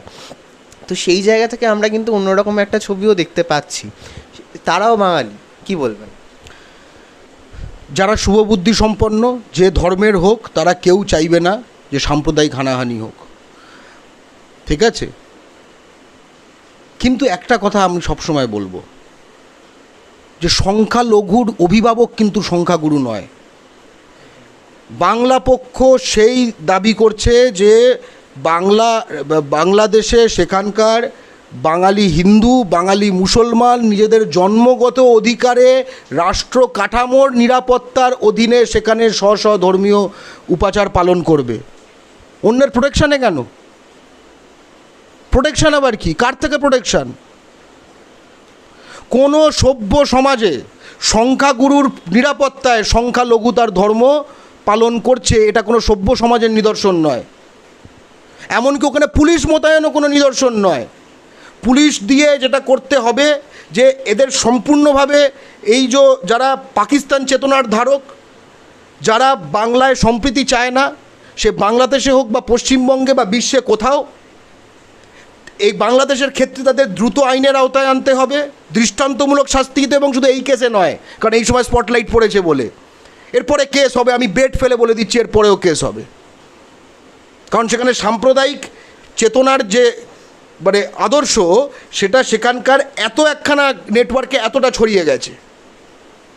তার লড়াই কিন্তু বাংলার মানে বাংলাদেশের ক্ষেত্রে যারা অসাম্প্রদায়িক, সে হিন্দু হোক বা মুসলমান হোক, তাদের ঐক্যবদ্ধ হয়ে করতে হবে। এই মুহূর্তে আজকে আমরা শাহবাগে এবং বিভিন্ন জায়গায় যে মিছিল হয়েছে যারা, সেটাকে আমরা সমর্থন করি। এই যে যারা মানে মন্দিরের সামনে, মণ্ডপের সামনে লাইন দিয়েছে, তাদের আবেগটাকে আমি সাধুবাদ জানাচ্ছি, কিন্তু এটা কোনো সলিউশন না, এটা কোনো দীর্ঘমেয়াদী সলিউশন না। আপনি ভাবুন তো, পশ্চিমবঙ্গে ঠিক আছে, যে কোনো জায়গায় মুসলমান বাঙালি সম্প্রদায়ের যদি কোনো মানে প্রোগ্রাম হয়, তার সামনে যদি হিন্দুদের এরকমভাবে দাঁড়িয়ে থাকতে হয়, তার মানে কি মুসলমানরা খুব সেফ আছে পশ্চিমবঙ্গে? এটা যে দাঁড়িয়ে থাকতে হয় না, এটা আমাদের গর্ব। এটাই পশ্চিমবঙ্গ, এবং তার ফলে এটা উন্নত বঙ্গ, এটা উত্তম বঙ্গ। ওটা উন্নত বঙ্গ নয়, ওটা উত্তম বঙ্গ নয়, এটা সভ্যতা, ওটা সভ্যতা নয়। একদমই। কৌশিক দাকে তোমার কাছে আসবো, যে তুমি কালকে বা পরশু ফেসবুকে লিখছিলে যে যত এখানকার বাঙালি মুসলমান যারা রয়েছেন তারা যত প্রতিবাদ করবেন, তত এখানে বিজেপির সুবিধা হয়ে যাবে। এই যে হ্যাঁ, সুবিধা কম হবে, কিন্তু জাতি ধর্ম নির্বিশেষে সবাই এই এই প্রতিবাদ করুন। তো এইখানে সেভাবে দেখা যায়নি, যে এখানে তো আমরা দেখতে পাচ্ছি সোশ্যাল মিডিয়া বা বিভিন্ন মানুষ এই প্রতিবাদ করছেন, কিন্তু এখনও অবধি কেন্দ্রীয় স্তর থেকে বা সরাসরি রাজনৈতিকভাবে বিজেপি কিন্তু কোনো রকমের মানে মন্তব্য করেনি এই বিষয়টা নিয়ে। কিন্তু এই অনুমান কেন যে বিজেপির সুবিধা হয়ে যাবে? কারণ আমরা জানি বাংলার মির্জাফর, শুভেন্দু অধিকারী, সে বাংলাদেশে আক্রমণ হয়েছে, যেটা পররাষ্ট্রের বিষয়, সেটা নিয়ে এখানে যে উপনির্বাচন আছে, যে বাংলার মানুষের ভোটে, বাঙালির ভোটে বিজেপি ব্যাপকভাবে হেরেছে, কারণ তারা হিন্দি সাম্রাজ্যবাদী, বাঙালির শত্রু, বাঙালিকে রাষ্ট্র পরিচয়হীন করতে চায়, বাঙালিকে ভারত থেকে তাড়াতে চায়, বাঙালির চাকরি কাটতে চায়, বাঙালির সমস্ত কিছু কাটতে চায়। তারা বাংলাদেশে অ্যাটাক হয়েছে, এখানে তারা বলছে আমরা গোটা বাংলাব্যাপী আন্দোলন করব, আমরা এখানে সব কটা ভোটে ব্যাপক মার্জিনে জিতবো, কারণ বাংলাদেশে অ্যাটাক হয়েছে। কারণ তারা সেদিকে কেন্দ্রকে চিঠি লিখেছে, তার যে বাপ প্রধানমন্ত্রীকে চিঠি লিখেছে, সেখান থেকে কোনো রিপ্লাই আসেনি। সেখানে গিয়ে দিল্লিতে গিয়ে সে কিন্তু ধর্ণা দেবে না, যে প্রধানমন্ত্রীকে বলবে না যে আমার হিন্দু ভাই বাংলাদেশে আক্রান্ত, আপনি কিছু করুন, আপনার হাতে ক্ষমতা আছে, হাসিনাকে চাপ দিন, এক্ষুনি বলুন তিস্তা জলবন্টন চুক্তি আমি করব না, এক্ষুনি বলুন বাংলাদেশে পোর্ট আমি বানাবো না, এক্ষুনি বলুন কলকাতা পোর্ট আমি ইউজ করব, চট্টগ্রাম পোর্ট নয়, সেইগুলো বলুন আপনি, আপনার হাতে ক্ষমতা আছে। পশ্চিমবঙ্গ সরকার তারা বাংলার মানুষের সুরক্ষা দেওয়ার জন্য, বাংলার মানুষের জন্য সেখানে বলছে রাজ্যব্যাপী আন্দোলন করব বাংলাদেশের ইস্যুতে। তার মানে কি, এই যে গর্গদা এতক্ষণ ধরে যা যা জিনিসপত্র দেখালো, যে এখানে খালি হাওয়া তোলো ভোটের সময়, শুভেন্দু অধিকারী সেই তাই করছে, বিজেপির প্রতিটা তাই করছে, গুটকা যদি তেওয়ারি তাই করছে, সেই প্রতিটা বিজেপির নেতা এক করছে, কিন্তু কাজের কাজ কেউ করছে না। এবার এইটা যখন বাংলা পক্ষ যখন সার্বিকভাবে প্রতিবাদ করছে, শুভবুদ্ধি সম্পন্ন মানুষ যখন সার্বিকভাবে প্রতিবাদ করছে, যাদের ভয়টা হিন্দু বাঙালিকে দেখানোর চেষ্টা হচ্ছে যে এখানে বাংলাদেশ বানিয়ে দেওয়া হবে, তারা যদি সোচ্চারে প্রতিবাদ করে, তখন বিজেপির এই পলিটিক্যাল যে কাঁচা মালটা, যেটাকে ইউজ করে বাংলার ভোটে তারা বাজার গরম করতে চায়, সেটা হাওয়া হয়ে যাবে। তাই প্রতিটা বাঙালির প্রতিবাদ করা উচিত, প্রতিটা মানুষের প্রতিবাদ করা উচিত, এবং মুসলমান বাঙালি আরও বেশি করে প্রতিবাদ করলে শুভেন্দু অধিকারীরা দিল্লি গিয়ে ফেউ ফেউ করবে, কেউ পাত্তা দেবে না। একদমই। এই যে অভিযোগ আমরা পরপর দেখছিলাম, যে মানে যে যুক্তিটা উঠে আসছিল, যে এক্ষেত্রে অবাঙালি যারা রয়েছেন, গুজরাটি, মারোয়াড়ি, তাদের সুবিধা, যে বাংলাদেশে এই যে ইনফ্রাস্ট্রাকচার তৈরি হচ্ছে, বিভিন্ন উন্নয়নমূলক কাজ হচ্ছে, ঠিক একই রকমভাবে যদি দেখি যে পশ্চিমবঙ্গে যে এই উন্নয়নমূলক কাজগুলো হচ্ছে না, বা পশ্চিমবঙ্গে যে অভিযোগগুলো হচ্ছে যে সুদ দেওয়া, ঋণ দেওয়া হচ্ছে না, পশ্চিমবঙ্গে যদি উন্নয়ন হয় তাহলে তো সেটা সামগ্রিকভাবে ভারতের উন্নয়ন, বা পশ্চিমবঙ্গে যদি বিভিন্ন ব্যবসা বাণিজ্য হয়, তাহলে সেক্ষেত্রেও সেই রাজস্ব বা সেই মুনাফা ভারতের কোষাগারেই যাবে। সেক্ষেত্রে কিসের বৈপরীত্য? মানে সেই একই সুবিধা তো পশ্চিমবঙ্গের মাটিতেও করা যেত। দেখুন, বাঙালি বহুকাল কিন্তু হিন্দি সাম্রাজ্যবাদের চরিত্র কিন্তু বুঝতে পারেনি এবং বুঝতে দেওয়াও হয়নি 47 থেকে আজ অবধি। ঠিক আছে, সে কংগ্রেস হোক, তৃণমূল হোক, সিপিএম হোক, বুঝতে দেওয়া হয়নি। হাওয়ায় আমরা সকলের তলে আমরা, ঠিক আছে, এবারে পশ্চিমবঙ্গটাকে ধর্মশালা করে চালাতে হবে, এরকম একটা সিস্টেম চালিয়েছে। ঠিক আছে, যার ফলে আজকে তারা বেড়ে এইখানে একদম ডাইরেক্ট আমাদের এই জিনিসগুলো করতে পারে। তারা তো আমাদের বাঙালিদের তো ভারতীয় মনেই করে না, মানুষ মনে করে না, বাঙালি হিন্দুকে হিন্দু মনে করে না, বাঙালি মুসলমানকে মুসলমান মনে করে না, এবং বাঙালিকেই মানুষ মনে করে না, বাঙালিকেই মানুষ মনে করে না। তারা বাংলার যে পশ্চিমবঙ্গের যে জমিটা এটা দখল করতে চায়। বাঙ্গাল সে বাঙালি ভাগাও, এই রিসরাতে এবিভিপির মিছিল উঠেছিল। বাঙ্গাল সে বাঙালি ভাগাও, মন মানসিকতা বুঝতে পারছেন? মনের কথাটা বলে ফেলেছিল, তারপরে হয়তো দু একটা বাঙালি ছিল সেখানে, নেতাই চুপ এই করেছিল। এই রিসরাতে, এই বাংলার মাটিতে লিলুয়াতে রণবীর সেনা টেরোরিস্ট গ্রুপ, ঠিক আছে, ভয়ঙ্কর একটা জাতিবাদী একখানা টেরোরিস্ট গ্রুপ, তার সব পালন হয়। এবং এই যে আছে সন্মার্ক খবরের কাগজ, যার মালিক হয়েছে এক্ষেত্রে তৃণমূলের একটা ওই কি গুপ্তা, সেটার মালিক, সেখানে আবার সেগুলো ফলায় করে ছাপা হয়। এবার বাঙালিকে না এই পুরো এদের চরিত্রটা বুঝতে হবে। আমি অবাঙালি বলে বলবো, এটা কোনো জাতির বিষয় না, এটা হচ্ছে যে বেনিয়া পুঁজি, গুজরাট রাজস্থানের যে বেনিয়া পুঁজি, এবং একই সঙ্গে হিন্দি বলয়ের যে বিস্ফার হওয়া পপুলেশান, বেনিয়া পুঁজির মাধ্যমে পশ্চিমবঙ্গর মার্কেট দখল, বাংলাদেশে যেটা করছে সেটা ওইটা বোঝা গেল, সেটা পশ্চিমবঙ্গের কথা বলি দখল। আর এই যে বিরাট পপুলেশান, এটার ওই সলিউশন হাম দো হামারা দো বাকি বাঙ্গাল ভেজ দো, এই করে আস্তে আস্তে জমিটাও নিয়ে নেওয়া, যেটা আপনি বুঝতেই পারবেন বাংলার বিস্তীর্ণ শহরাঞ্চলগুলোতে যে কী অবস্থা হয়ে গেছে। অলরেডি অর্জুন সিং এমপি হয়ে গেছে, নানা জায়গায় কাউন্সিলর এমএলএ হচ্ছে, সচিব ফচিব ওই লেভেলগুলো নিয়েছে, এবার সব খেয়ে নেবে। এই যে খাওয়ার একখানা বিষয় চলছিল, এইটায় বাংলা পক্ষ একটি বাঁধ হয়ে এতদিন পরে কোটি কোটি বাঙালির 70 বছরের স্বপ্ন আজকে সাকার হতে চলেছে বাংলা পক্ষর মাধ্যমে, যে এই সংগঠন একখানা দাঁড়িয়ে গেছে। বৃদ্ধরা বলে এটা 20 বছর আগে দরকার ছিল, অনেক আগে দরকার ছিল, এই কারণে যে ভাই আমরা কিন্তু বাংলা ও বাঙালির শত্রু, এবং পশ্চিমবঙ্গে বাঙালি জাতির মাঝে অভেদ্য দেওয়াল হয়ে দাঁড়িয়ে গেছি। এবার এই সব ওপেন করব। বাংলা পক্ষ না থাকলে এখনও পর্যন্ত যাগুলো বললাম, এগুলো বলতে পারতো সিপিএম, এগুলো বলতে পারতো তৃণমূল, এগুলো বলতে পারতো কংগ্রেস, আর বিজেপি তো ছেড়ে দেন, ঠিক আছে, ও তো এসব তো চেপে দেবে যত, ঠিক আছে, পারলে আমার ওপর যথেষ্ট লাইফ থ্রেট আছে ওদের, ওরা করে রাখে, ঠিক আছে, এগুলোই মুখটা তো বন্ধ করতেই হবে। কিন্তু বাঙালির মুখ কী করে বন্ধ করবে? একদম এই জায়গায় সুভাষের আওয়াজ শোনা যায়নি 45-এর পর থেকে, কিন্তু প্রতিটি বাঙালির বুকে সেই আওয়াজ আছে, প্রতিটি বাঙালির হৃৎপিণ্ডের প্রতিটি মুহূর্তের আওয়াজ হচ্ছে সুভাষের আওয়াজ। কোনো বাঙালির আওয়াজ কিন্তু কোনো মানে সত্যবাদী বাঙালির আওয়াজ কখনো বন্ধ করা যায় না।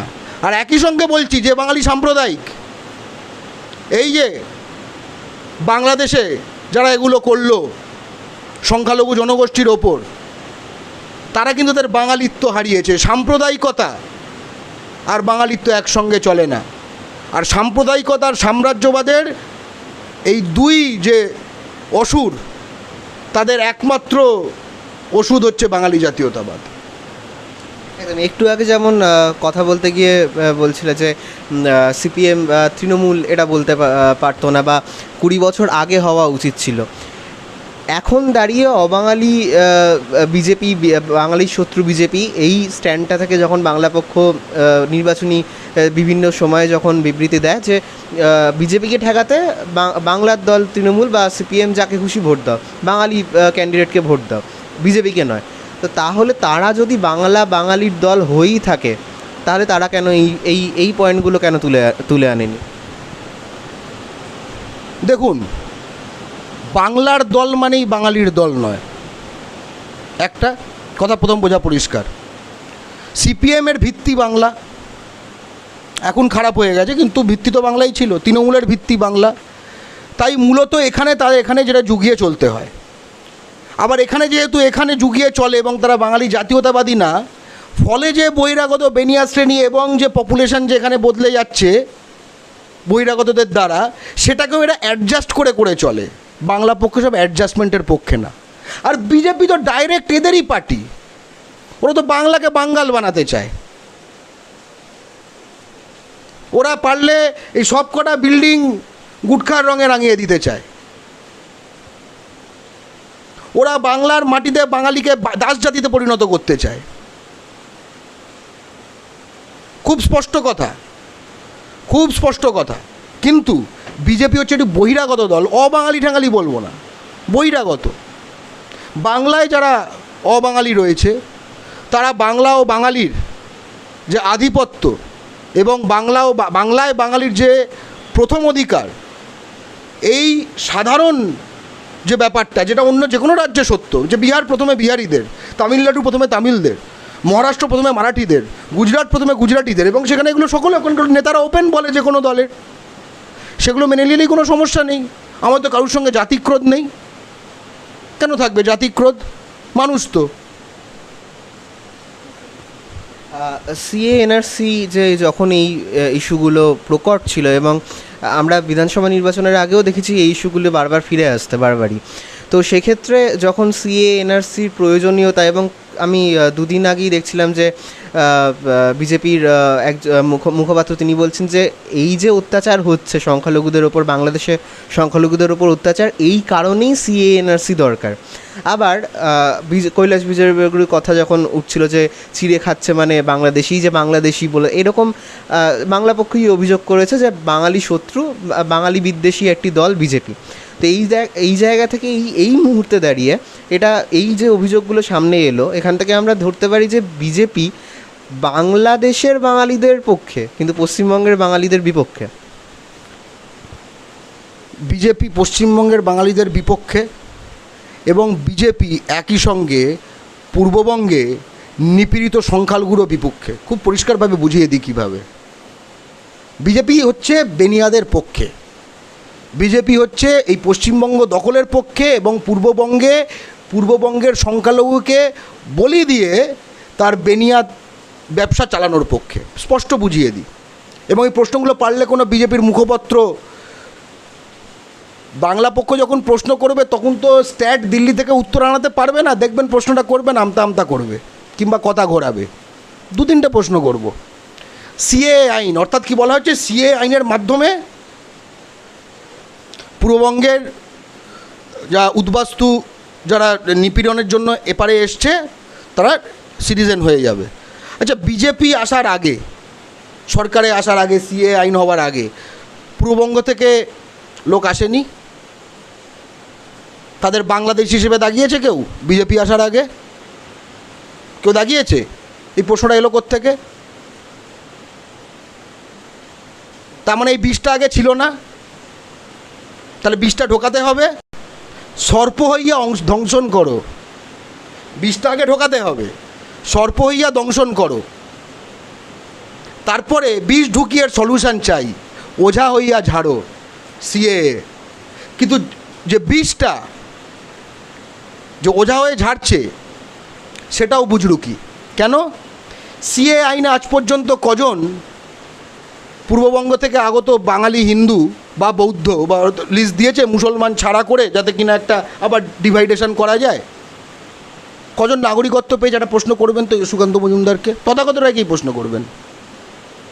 সিএ আইন নিয়ে তো মোটামুটি দুটো ভোট কাটিয়ে দিল, 19-21, ঠিক আছে? টানতে টানতে পরেরটাও কাটিয়ে দিতে পারে, ত্রিপুরাও কাটাতে পারে। কজন পেয়েছে জিজ্ঞেস করবেন। বাংলা পক্ষ স্পষ্টত আইন বোঝে, ঠিক আছে? আমরা তো আরএসএস স্কুলে পড়ার লোক না। আমরা বাবা মায়ের খাটনিতে যে স্কুলে পড়তে পেরেছি সেখানে মন দিয়ে পড়া ছেলে, ঠিক আছে? যে যেরকম পেরেছি আমরা আইন পড়তে বুঝি। সিএ আইনের যে ড্রাফট সেখানে দেখিয়ে দিক কোথায় নাগরিকত্বের গ্যারান্টি আছে, দেখিয়ে দিক। এই লাইনটায় বলা হয় যে নাগরিকত্বের গ্যারান্টি আছে, সেখানে লেখা আছে নাগরিকত্ব অ্যাপ্লাই করতে পারবে। লোন অ্যাপ্লিকেশন করার ক্ষমতা, অধিকার আর লোন পাওয়া একই জিনিস। সরকারি চাকরির পরীক্ষায় বসা, সরকারি চাকরি পাওয়া একই জিনিস? ওখানে তো বাঙালিকে হিন্দু বাংলাদেশি বলা হয়। হিন্দু বাঙালি শব্দটা উচ্চারণ করা হয় একদম। আসামে মূল টার্গেট কিন্তু বাঙালি, এবং আলাদা করে করে বলে মুসলমান বাংলাদেশি, হিন্দু বাংলাদেশি। হিন্দু বাংলাদেশি টার্মটা এই বাংলায় কেউ কোনোদিন শোনেনি, কিন্তু আসামে বিজেপি হোক, যেই গভর্নমেন্টই হোক, এবং বিজেপি সরকারও হিন্দু বাংলাদেশি কথাটা ইউজ করে। এবং এই যে সিএ 2014 পর থেকে গেলে কেউ পাবে না। আর হচ্ছে এই যদি এতটাই সহমর্মী হয়, বাংলাদেশে অ্যাটাক হচ্ছে এখানে চলে আসছে, তাহলে এত পরীক্ষার মধ্য দিয়ে যেতে হবে কেন? বাংলাদেশে অ্যাটাক হয়েছে কিনা, এই হয়েছে কিনা, নাগরিকত্ব জন্য অ্যাপ্লাই করবে, তারপর এই হবে, তার এই ডকুমেন্ট চাই। বাংলা পক্ষ খুব স্পষ্ট দাবি তখনও দিয়েছিল, আমরা তখন চ্যালেঞ্জ দিয়েছিলাম, চ্যালেঞ্জে এই শান্তনু ঠাকুর ওখানে তো এইসব বুঝিয়েছিল, টাকাও তুলেছিল, ঠিক আছে, স্লিপ ফিপ দিয়ে স্পষ্ট বলেছিল অবিলম্বে বিনা শর্তে নাগরিকত্ব দিতে হবে পূর্ববঙ্গ থেকে যারা নিপীড়নের কারণে আগত। আমরা বলেছি বলুক। সিএর ফলে নাগরিকত্ব পাবে একমাত্র শুরুতে 173 জন বাঙালি, যারা এসে ভারত সরকারের কাছে লং টার্ম ভিসার জন্য অ্যাপ্লাই করেছিল। তারা সিএর ফলে একমাত্র ইমিডিয়েট এফেক্ট যদি হয় কোনো দিন 173 জন নাগরিকত্ব পাবে, অন্য কেউ না। বাকি এসেছিলে নাগরিক হিসাবে, প্রথমে মানে এসেছো এখানে বাংলাদেশ থেকে, এখন আছো ভোটার কার্ড নিয়ে, আধার কার্ড নিয়ে, ভোটার কার্ড নিয়ে ভোট দিচ্ছ, কিন্তু তোমাকে ডিক্লেয়ার করতে হবে যে আমি ফরেনার, আমি ইললিগাল ইমিগ্র্যান্ট, আমি ভারতের শরণার্থী হিসাবে আশ্রয় নিতে চাই।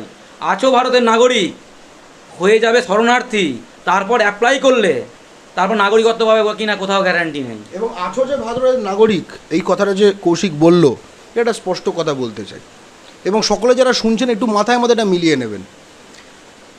আমি গর্গ চট্টোপাধ্যায়, পশ্চিমবঙ্গের ঘটি বাঙালি হিন্দু, ঠিক আছে, ঘটি হিন্দু বাঙালি।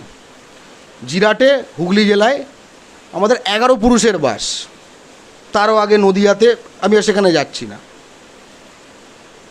আর ধরুন এখানে যারা শুনছেন তাদের মধ্যে কেউ একজন 71-এর পরে আসা ধর্মীয় কারণে নিপীড়িত বাঙালি উদ্বাস্তু একজন, তার ভোটার কার্ড আছে, আমার ভোটার কার্ড আছে, তার রেশন কার্ড আছে, আমার রেশন কার্ড আছে, তার আধার কার্ড আছে, আমার আধার কার্ড আছে। আমি প্রশ্ন করতে চাই যে একজন ঘটি বাঙালির, হিন্দু মুসলমান নির্বিশেষে, সে তো ইন্ডিয়ান, কোন ডকুমেন্ট আছে যেটা ওর নেই? একটা ঘটি হিন্দু বাঙালি বা মুসলমান বাঙালি, যে ঘটি যারা, তাদের কোন ডকুমেন্ট আছে যেটা 71-এর পরে যারা এসছে ডকুমেন্ট করে নেয় তাদের নেই? এই প্রশ্নটা কেন গুরুত্বপূর্ণ? কারণ ডকুমেন্টহীনতার কারণে সে যদি বাংলাদেশি হয় তাহলে তো আমিও বাংলাদেশি, তাহলে তো আমাকেও বাংলাদেশি বলতে পারে। ওকে যদি বলে তোমার তো এটা নেই, এমন তো কিছু নেই। আমি যদি নাগরিক হই আর তুমি যদি বেনাগরিক হও, তার মানে আমার তো কিছু একটা আছে যেটা তোমার নেই। বাংলা পক্ষ বারবার বিজেপির কাছে প্রশ্ন করেছে এই কিছু একটাটাকে কী বলে, কোন সেই কাগজ, সদুত্তর দিতে পারেনি। এবং এর মানেটা যে আসলে যে কোনো বাঙালি টার্গেট, তার প্রমাণ হচ্ছে আমাদের বাঁকুড়ার হিন্দু বাঙালি ঘটি ছেলেটি, যাকে ডিটেনশন ক্যাম্পে কামাক্কা ঘুরতে গেছিল, ডিটেনশন ক্যাম্পে ঢুকিয়ে দিয়ে কেউ জানতো না। 2016 ডিসেম্বর মাস থেকে ডিটেনশন ক্যাম্পে ছিল গোয়ালপাড়া। এই যে সিজেপির কথা বললো, citizens for justice and piece, এই যে একটা হিউম্যান রাইটস গ্রুপ আছে, তারা বলেছিল যে করোনার সময় যারা ডিটেনশন ক্যাম্পে অলরেডি 2 বছর কাটিয়ে ফেলেছে তাদের রিলিজ করা হোক, এবং সুপ্রিম কোর্টে একটা কেস করেছিল। সুপ্রিম কোর্ট সেখান থেকে অর্ডার দেয় যে এদেরকে 2 বছরের যারা অলরেডি কাটিয়ে ফেলেছে তাদেরকে ছেড়ে দেওয়া হোক, তাদেরকে আবার দরকারে করোনা কেটে গেলে তার আবার ব্যবস্থা নেওয়া হবে। তখন গোয়ালপাড়া ডিটেনশন ক্যাম্পের লিস্ট দেখতে গিয়ে দেখা যায় বাঁকুড়ার একটা ছেলে গোয়ালপাড়া ডিটেনশন ক্যাম্পে আছে 2016 ডিসেম্বর মাস থেকে। গঙ্গাধর প্রামাণিক, সে ঘুরতে গেছিলো কামাখ্যা, বাংলাভাষী দেখেছে, মানে বাঙালি, তাকে আসাম পুলিশ ঢুকিয়ে দিয়েছে ডিটেনশন ক্যাম্পে। অনেকে বলতে পারে জমির দলিল, বাড়ির দলিল রয়েছে, এই অনেকে যারা আসবে তাদের দেখবেন ঘোষ বোস চ্যাটার্জি, ঠিক আছে, অর্থাৎ যাদের একখানা অর্থনৈতিক এবং আর্থসামাজিক ভিত্তি আছে বহুদিনকার। যাদের সেই ভিত্তি নেই তারা 71-এর আগের কি দেখাবে? তাদের কোন জমির দলিল আছে? ভূমি বন্টনই তো এই সবে হয়েছে। আর একটা জিনিস বলতে চাই, মতুয়ারা আমাদের ভাই, তারা বাঙালি, মতুয়াদেরকে বলছে নাগরিকত্ব দেব। শান্তনু ঠাকুর মিনিস্টার হয়ে গেছে, নাগরিক না হলে কী করে রাষ্ট্রের মিনিস্টার হয়ে যায়? এমপি হয়েছে, মিনিস্টার হয়ে গেছে, নিশ্চিত প্রামাণিক কি করে নিশ্চিত প্রামাণিক মিনিস্টার হয়ে গেছে। তাহলে তুমি বলছো তুমি নাগরিক নয় এরকম কাউকে মিনিস্টার বানিয়েছো? আমরা তো বলছি নাগরিক, তুমি বলছো নাগরিকত্ব দেবে, অ্যাপ্লাই করতে হবে। তো নাগরিক নয় এরকম একটা লোকজন কি করে তাহলে মিনিস্টার হয়ে গেল? কোথায় কি হচ্ছে, মানে মানুষ তো গুলিয়ে যাচ্ছে। 71-এর পরে জন্ম যারা, তারা আজকে সেন্টারে মিনিস্টার হয়ে যাচ্ছে, যারা বাংলাদেশ থেকে আসা, নিশীথ প্রামাণিক যেরকম। তো নিশীথ নাগরিক না হলে তো হোম মিনিস্টার হতে পারে না, মানে এমনকি ভোটারও হতে পারে না মতুয়ারা। ঠিক আছে, তাহলে নিশীথ প্রামাণিক যে ভাবে এনআরসি সিএ ছাড়া ভারতের নাগরিক হয়ে গেল, অন্যান্য বাঙালিদের ক্ষেত্রে সেটা হবে না কেন? স্পষ্ট প্রশ্ন। নিশীথ প্রামাণিক কি মানে ভিআইপি বাংলাদেশি ইমিগ্রেন্ট? নিশীথ প্রামাণিক কি ভিআইপি বাংলাদেশি ইমিগ্রেন্ট যে তার জন্য এনআরসি সিএ লাগে না আর অন্য বাঙালিদের জন্য লাগে? আমি এই যেটা একদম প্রথমে বলেছিলাম যে মানে বিজেপি মুখপাত্র মানে যেমন শ্রমিক ভট্টাচার্য, তিনিই বলেছেন যে এই যে ঘটনা, সাম্প্রতিক যে ঘটনা ঘটলো বাংলাদেশে, ঠিক এই কারণেই সিএএনআরসি দরকার। কিন্তু 2014 সালে পর মানে সিএএনআরসির তো 2014 সিলিং রয়েছে, তারপর থেকে তো এবং আমরা দেখতে পাচ্ছি যে 2014 পর থেকে বিজেপি সরকার ভুরি ভুরি প্রশংসা করেছে বাংলাদেশে। তো সেক্ষেত্রে এই ঘটনার সাথে কীভাবে সিএ রিলেট করা হচ্ছে? দেখুন, শ্রমিকবাবু এখন ওভার 60, চিরকাল এই দলটা করেছে, এখন পাত্তাও পায় না, কারণ একসময় দলে এখানে কোনো কিছু ছিল না, বিজেপি দলে এখন অনেক পয়সা ঢুকে গেছে করে, এমনিতেও ওর ভবিষ্যৎ উজ্জ্বল না, কিন্তু এখন এই বয়সে নেবে কে? এক একটা মানে জানেন তো, মানে ফোন হয় এখন, তো ফোনে কলার টিউন বদলানো যায়। একটু পুরনো ফোন মনে আছে যেগুলো ওই হাতের নেকিয়া ফকিয়া হতো, একটাই কলার টিউন থাকতো, বদলানো যেত না। এদের অবস্থা হচ্ছে তো কলার টিউন একটাই, ও তুমি যাই করো, অ্যালার্ম দিলেও কলার টিউন একই, ঠিক আছে, বউ ফোন করলেও কলার টিউন একই, ঠিক আছে, ভাই ফোন করলেও কলার টিউন একই, বিজেপি ফোন করলেও কলার টিউন একই, এনআরসি নিয়ে জিজ্ঞেস করলে কলার টিউন একই, মারবাড়ি নিয়ে জিজ্ঞেস করলে কলার টিউন একই। ও কী বলবে? ওকে অন্য কিছু বলতে, ধরুন শ্রমিক ভট্টাচার্যকে আপনি জিজ্ঞেস করছেন যে এইটা, ঠিক অন্য কিছু বলতো, ও কী বলবে অন্য? ইনফ্যাক্ট এই লোকটা এতটাই বাঙালি বিরোধী এবং এতটাই খারাপ লাগে, কারণ একটু শিক্ষা দীক্ষা আছে, যে দালাল টাইপের হয়ে গেছে, মানে এই গুটখা ভুজিয়া ধোকলা শ্রেণীর, যে বলে যে বাঙালি করলে বাংলার বাইরে বাঙালিদের অসুবিধায় পড়তে হবে। এই কথাটা বলতে পারে একটা বাঙালি? কই বিহারে তো বললো এদেরই চিরাগ পাসওয়ান, বিহার ফার্স্ট, বিহারি ফার্স্ট, এখানে কোনো বিহারির অসুবিধা হয়েছে তার জন্য? আর বাংলায় বাংলা ফার্স্ট, বাঙালি ফার্স্ট পশ্চিমবঙ্গে হলে তখন শ্রমিক ভট্টাচার্য চুলকোয় কেন? শ্রমিক ভট্টাচার্য চুলকোয় তার কারণটা হচ্ছে যে ওই চুলকোবে, এটাই তো তার বড়বাজারের কাছে, দিল্লির কাছে, নাগপুরের কাছে, গুজরাটের কাছে প্রভুভক্তির প্রমাণ, যে স্যার দেখুন আমার চুল করছে, আমি চুল করছি, স্যার দেখুন লাল হয়ে গেছে, এখনও কিছু দেবেন না? সেই ছেলেবেলা থেকে চুল করছি, এখনও কিছু দেবেন না? অথচ এই শিক্ষিত, অন্তত মুখের দিক থেকে মার্জিত, কথাবার্তায় মার্জিত বাঙালিটা কিন্তু অন্য কিছুতে এই ট্যালেন্টগুলো দিত, একটা বাঙালি জাতির কিছু ভালো হতে পারত। এগুলো তো ওয়েস্টেজ অফ ট্যালেন্ট। এটাই তো আমাদের বাঙালিদের মধ্যে, এই যে এই ইয়াং ছেলেগুলো যারা বহিরাগত, তারা আমাদের এখানে চাকরি পাচ্ছে না, চাকরি নিয়ে নিচ্ছে আমাদের এখানকার, পুঁজি বাজার, চাকরি, দোকান, জমি, নারী সব দখল করছে। আর আমাদের ইয়াং বাঙালি ছেলেদের বিশেষত হিন্দু সম্প্রদায়ের এবং মুসলিম সম্প্রদায়েরও, তাদের একাংশ তারা দিন এই ধর্ম এর চার্জ, কেউ ওএসি, কেউ আব্বাস সিদ্দিকি, কেউ বিজেপি, কেউ আরএসএস, এবিভিপি, বজরং দল, এই করে বেড়াচ্ছে। কত হিউম্যান রিসোর্স আমাদের ইয়াং তেজি ছেলে এইভাবে ধ্বংস হয়ে যাচ্ছে, এই কমেন্ট, পাল্টা কমেন্ট, হোয়াটসঅ্যাপ, এর মধ্যেই আছে।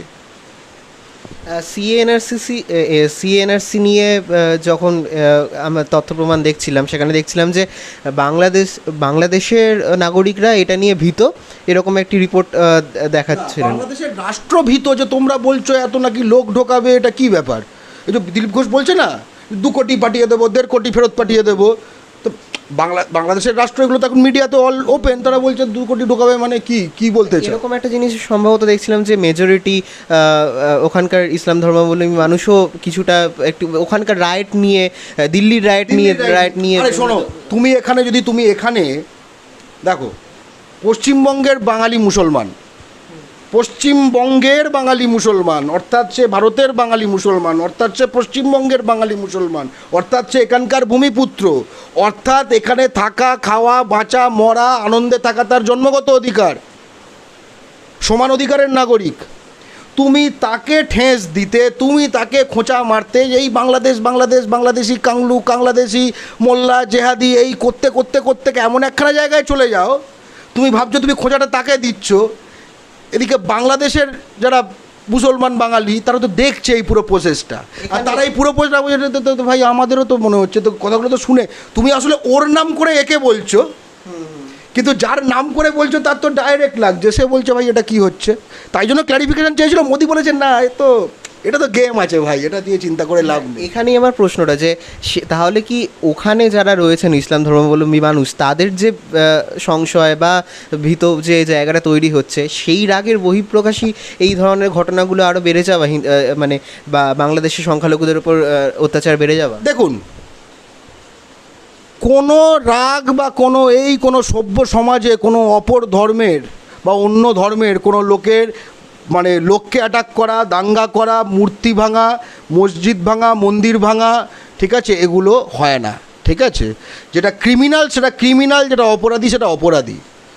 এই আবেগের বশবর্তী হয়ে, ঠিক আছে, তারপরে লিখেছে, গতকাল আমি একটা নিউজ দেখছিলাম, ঠিক আছে, সেখানে বলেছে BBC বাংলায়, ঠিক আছে, সেখানে বলছে তৌহিদি জনতা, ঠিক আছে, মানে মসজিদ থেকে বেরিয়েছে জুম্মার নামাজের পর, এদের শুক্রবারে মানে চার্জ হয়ে আছে, ওখানে নিশ্চয়ই গরম দিয়েছে কোনো একখানা ইমাম ভাই, ঠিক আছে, এই নিয়ে বেরিয়ে পড়েছে, গিয়ে ভাঙচুর করেছে, ঠিক আছে। এত চার্জ হলে তো হবে না, বাংলায় সরকারকে তো এই চার্জ কমাতে হবে, তাই না?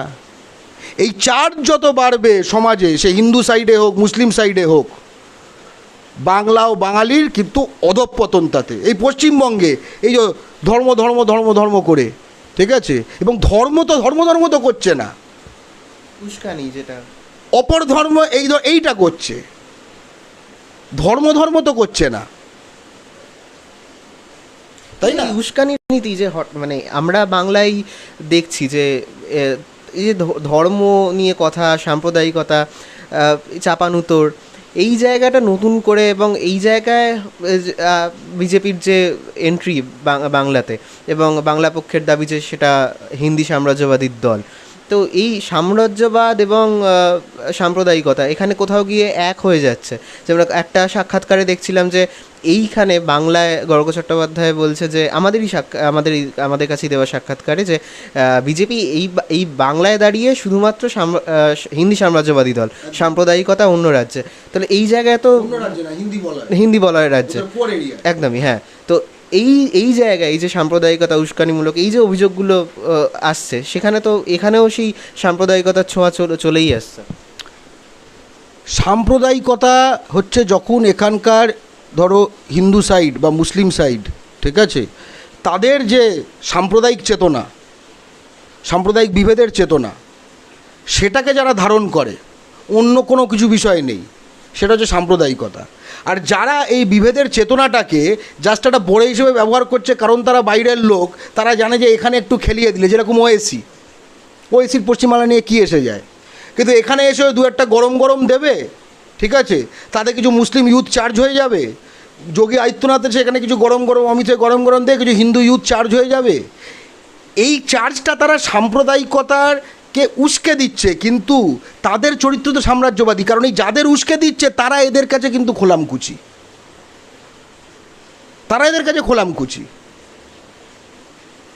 এদের কেউ না। হ্যাঁ, এই যে প্রমাণ কিসে হলো, এই যে শুভেন্দু অধিকারী বলল একটা স্টেপ নিতে হবে, তো যে কে বলে যে শুভেন্দু অধিকারী কর্মচারী নিজেকে কি কোম্পানি স্টেক হোল্ডার মনে করতে শুরু করেছে, বুঝিয়ে দিল কে কার। এই যে সাম্রাজ্যবাদ আর সাম্প্রদায়িকতা আমরা বলি, হ্যাঁ, সাম্প্রদায়িকতা কি বাংলায় নেই? এই পশ্চিমবঙ্গে অবশ্যই আছে। সেগুলো হচ্ছে কিরকম, এই যে আব্বাস সিদ্দিকী, এ তো বহিরাগত নয়, ঠিক আছে, এই যে দেবতনু ভট্টাচার্য, হিন্দু সংগতি, এই যে ISF, ঠিক আছে, Kamruzzaman, all Bengal minority youth federation, ঠিক আছে, তারপরে দেবদত্ত মাঝি, ঠিক আছে, সিংহবাহিনী, এগুলো হচ্ছে সাম্প্রদায়িক। কারণ এগুলোকে বাইরে কেউ পচেও না, এগুলো আমাদের লোকাল ছেঁচড়া। বাংলা পক্ষ তো অভিযোগ এনেছে আব্বাস সিদ্দিকীর বিরুদ্ধে এবং তরুণজ্যোতি তেওয়ারির বিরুদ্ধে। হ্যাঁ। সাম্প্রদায়িকতা এমন একখানা জিনিস না যে এক হাতে তালিটা বাজে না, ঠিক আছে। যেমন তরুণজ্যোতি তেওয়ারি, ঠিক আছে, এ তো সেদিন আসেনি, কিন্তু এখনও তেওয়ারিই রয়ে গেল। আমরা ভাবলাম সে তরুণ যখন এই বাংলার মাটিতে, তার মধ্যে বাঙালিত্বের জ্যোতি প্রস্ফুটিত হবে, কোথায় কি, তেওয়ারিই রয়ে গেল। এবং তার মানে যে যাদের পদবী তেওয়ারি তারা সকলে কিন্তু এই তরুণজ্যোতি তেওয়ারি নয়, অনেক বাঙালি আছে, ঠিক আছে, বাঙালি হয়ে গেছে যারা। আব্বাস সিদ্দিকী কনস্ট্যান্ট কী বলছে, এগুলো ধর থেকে মাথা সরিয়ে দেব, জান নেবার অধিকার আছে, ওর জান নেবার অধিকার বা ক্ষমতা কিছুই নেই, ঠিক আছে। কিন্তু এই তরুণ তেওয়ারি, আব্বাস সিদ্দিকী, এইসব বাংলা ও বাঙালি বিরোধী বদমাইশদের মুখোশ খোলার অধিকার বাংলা পক্ষর আছে এবং ক্ষমতাও আছে। আমি শেষ প্রশ্ন করব, যে বা তোমার কাছে একটা শেষ প্রশ্ন দিয়ে শেষ করব। তার আগে জিজ্ঞেস করব যে আমাদের বঙ্গভূমি লাইভকে দেওয়া সাক্ষাৎকারে গর্গ চট্টোপাধ্যায় ওপেন চ্যালেঞ্জ জানিয়েছিল যে তথাগত রায়কে, যে জামাতিদের টাকায় বাংলা পক্ষ চললে প্রমাণ করে দেখান। এই বঙ্গভূমি লাইভ যখন তথাগত রায়ের ইন্টারভিউ নিয়েছে তখন তিনি বলেছেন যে এটা তো ফৌজদারি মামলায় বিবেচ্য, এবং গর্গ চট্টোপাধ্যায় বাংলার রাজনীতিতে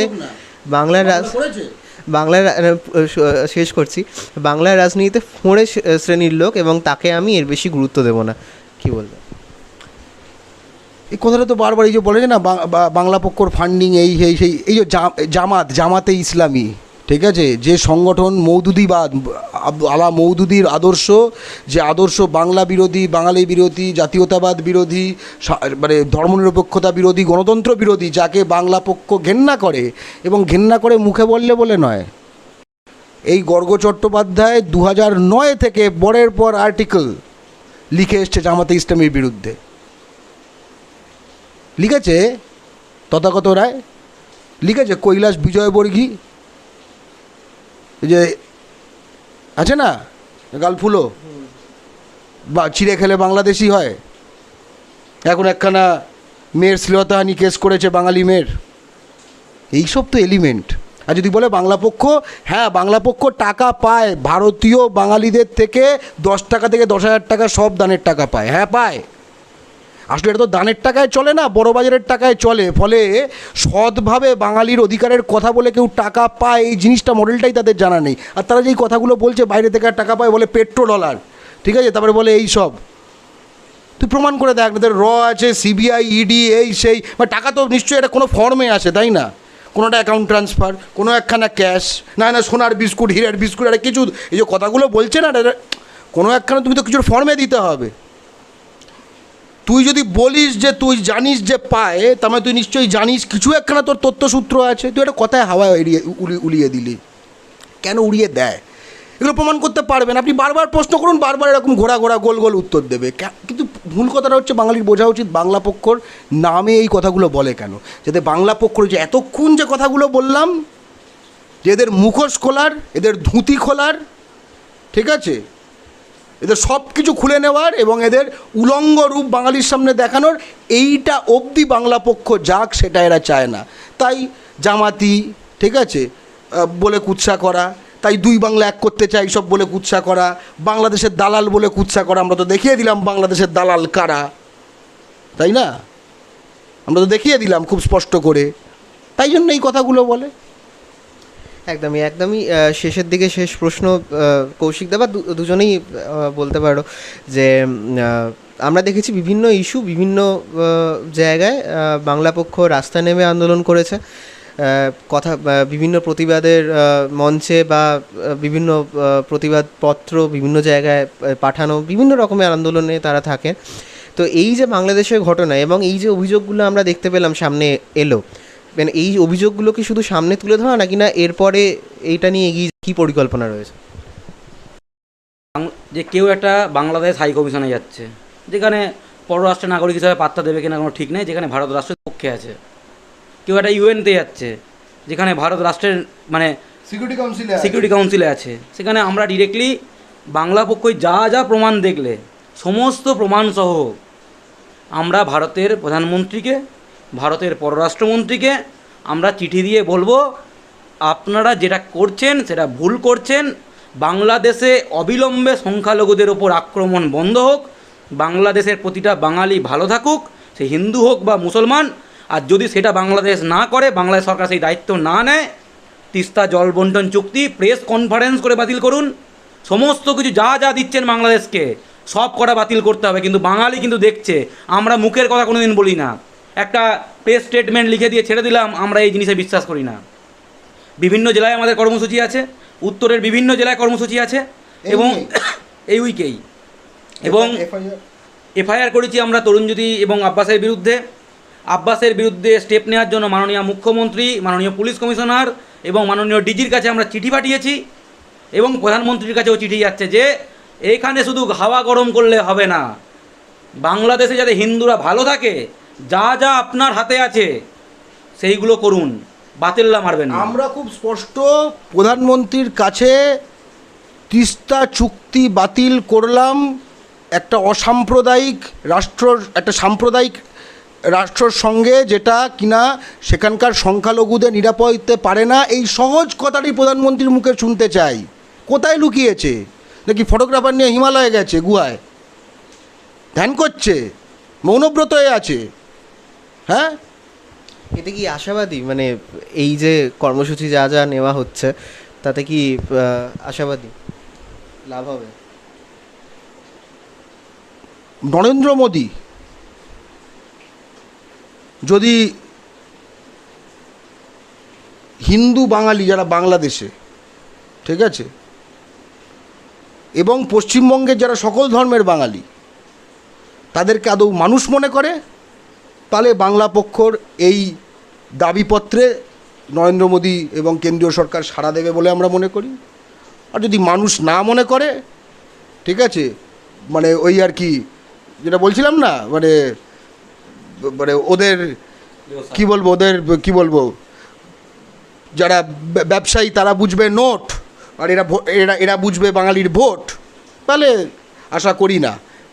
কিন্তু ভারতের সরকার, আমরা সংবিধানে বিশ্বাস করি, আমরা সংবিধানের যে প্রকরণ এবং তার মাধ্যমে ভারত এবং বাংলাদেশের, পশ্চিমবঙ্গ এবং বাংলাদেশের সম্পর্ক যে পররাষ্ট্র কেন্দ্রিক যে নীতিমালার মাধ্যমে, আমরা তাতে এক্ষুনি ইন্টারভেনশন চাই।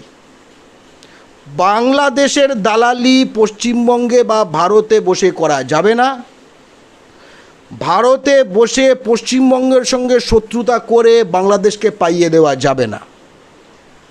এই যে প্রশ্নটা করলে যে বাংলা পক্ষর কথা কি প্রধানমন্ত্রী রাখবে, 2018 সালে জুন মাসে যখন এনআরসি বিরোধী আন্দোলনে বাংলা পক্ষ এই বাংলায় প্রথম নেমেছিল, আসামের পলিটিক্স নিয়ে বাংলায় কোনো দিন খবর হতো না। বাঙালি একের পর এক গণহত্যা হয়েছে, কোনো দিন খবর হতো না। কোনো রাজনৈতিক দল তার বিপন্ন বাঙালির পাশে দাঁড়াতো না। 5,000 10,000 বাঙালি খুন করা হয়েছে, কোনো দিন কেউ দাঁড়ায়নি সেইভাবে, কোনো সরকার দাঁড়ায়নি বাংলার। বাংলা পক্ষ যখন এখানে প্রথমবার রানুছায়া মঞ্চে দিয়ে আমরা শুরু করেছিলাম, যে একাডেমি অফ ফাইন আর্টসের সামনে রানুছায়া মঞ্চ, তারপর একের পর এক জেলা পথসভা, মিটিং, মিছিল, আমরা রাত নেই দিন নেই গোটা বাংলা জুড়ে এনআরসি বিরোধী আন্দোলন করেছি। তখন কোনো সংগঠন, কোনো দল ছিল না। তখন কেউ ভাবতে পেরেছিল যে অসমিয়া জাতিবাদীদের, যাদের পরিকল্পনা ছিল 1 কোটি বাঙালিকে বাংলা নাগরিকত্বহীন করে দেবে, তারা 19 লাখে গিয়ে আটকে যাবে এবং 19 লাখকেও রাষ্ট্রছাড়া করতে পারবে না। এবং একজন বাঙালি মার খেলে, একজন কোনো সাংবাদিক ফটোগ্রাফার সে একটা বাঙালির মৃতদেহের ওপর লাফালে, সেই নিয়ে বাংলা জুড়ে তোলপাড় পড়ে যাবে, অসমের সরকার কেঁপে যাবে, এটা তো কেউ 2018 ভাবতে পারেনি। 3 বছরের মধ্যে বাংলা পক্ষ তো বাংলায় করে দেখিয়েছে।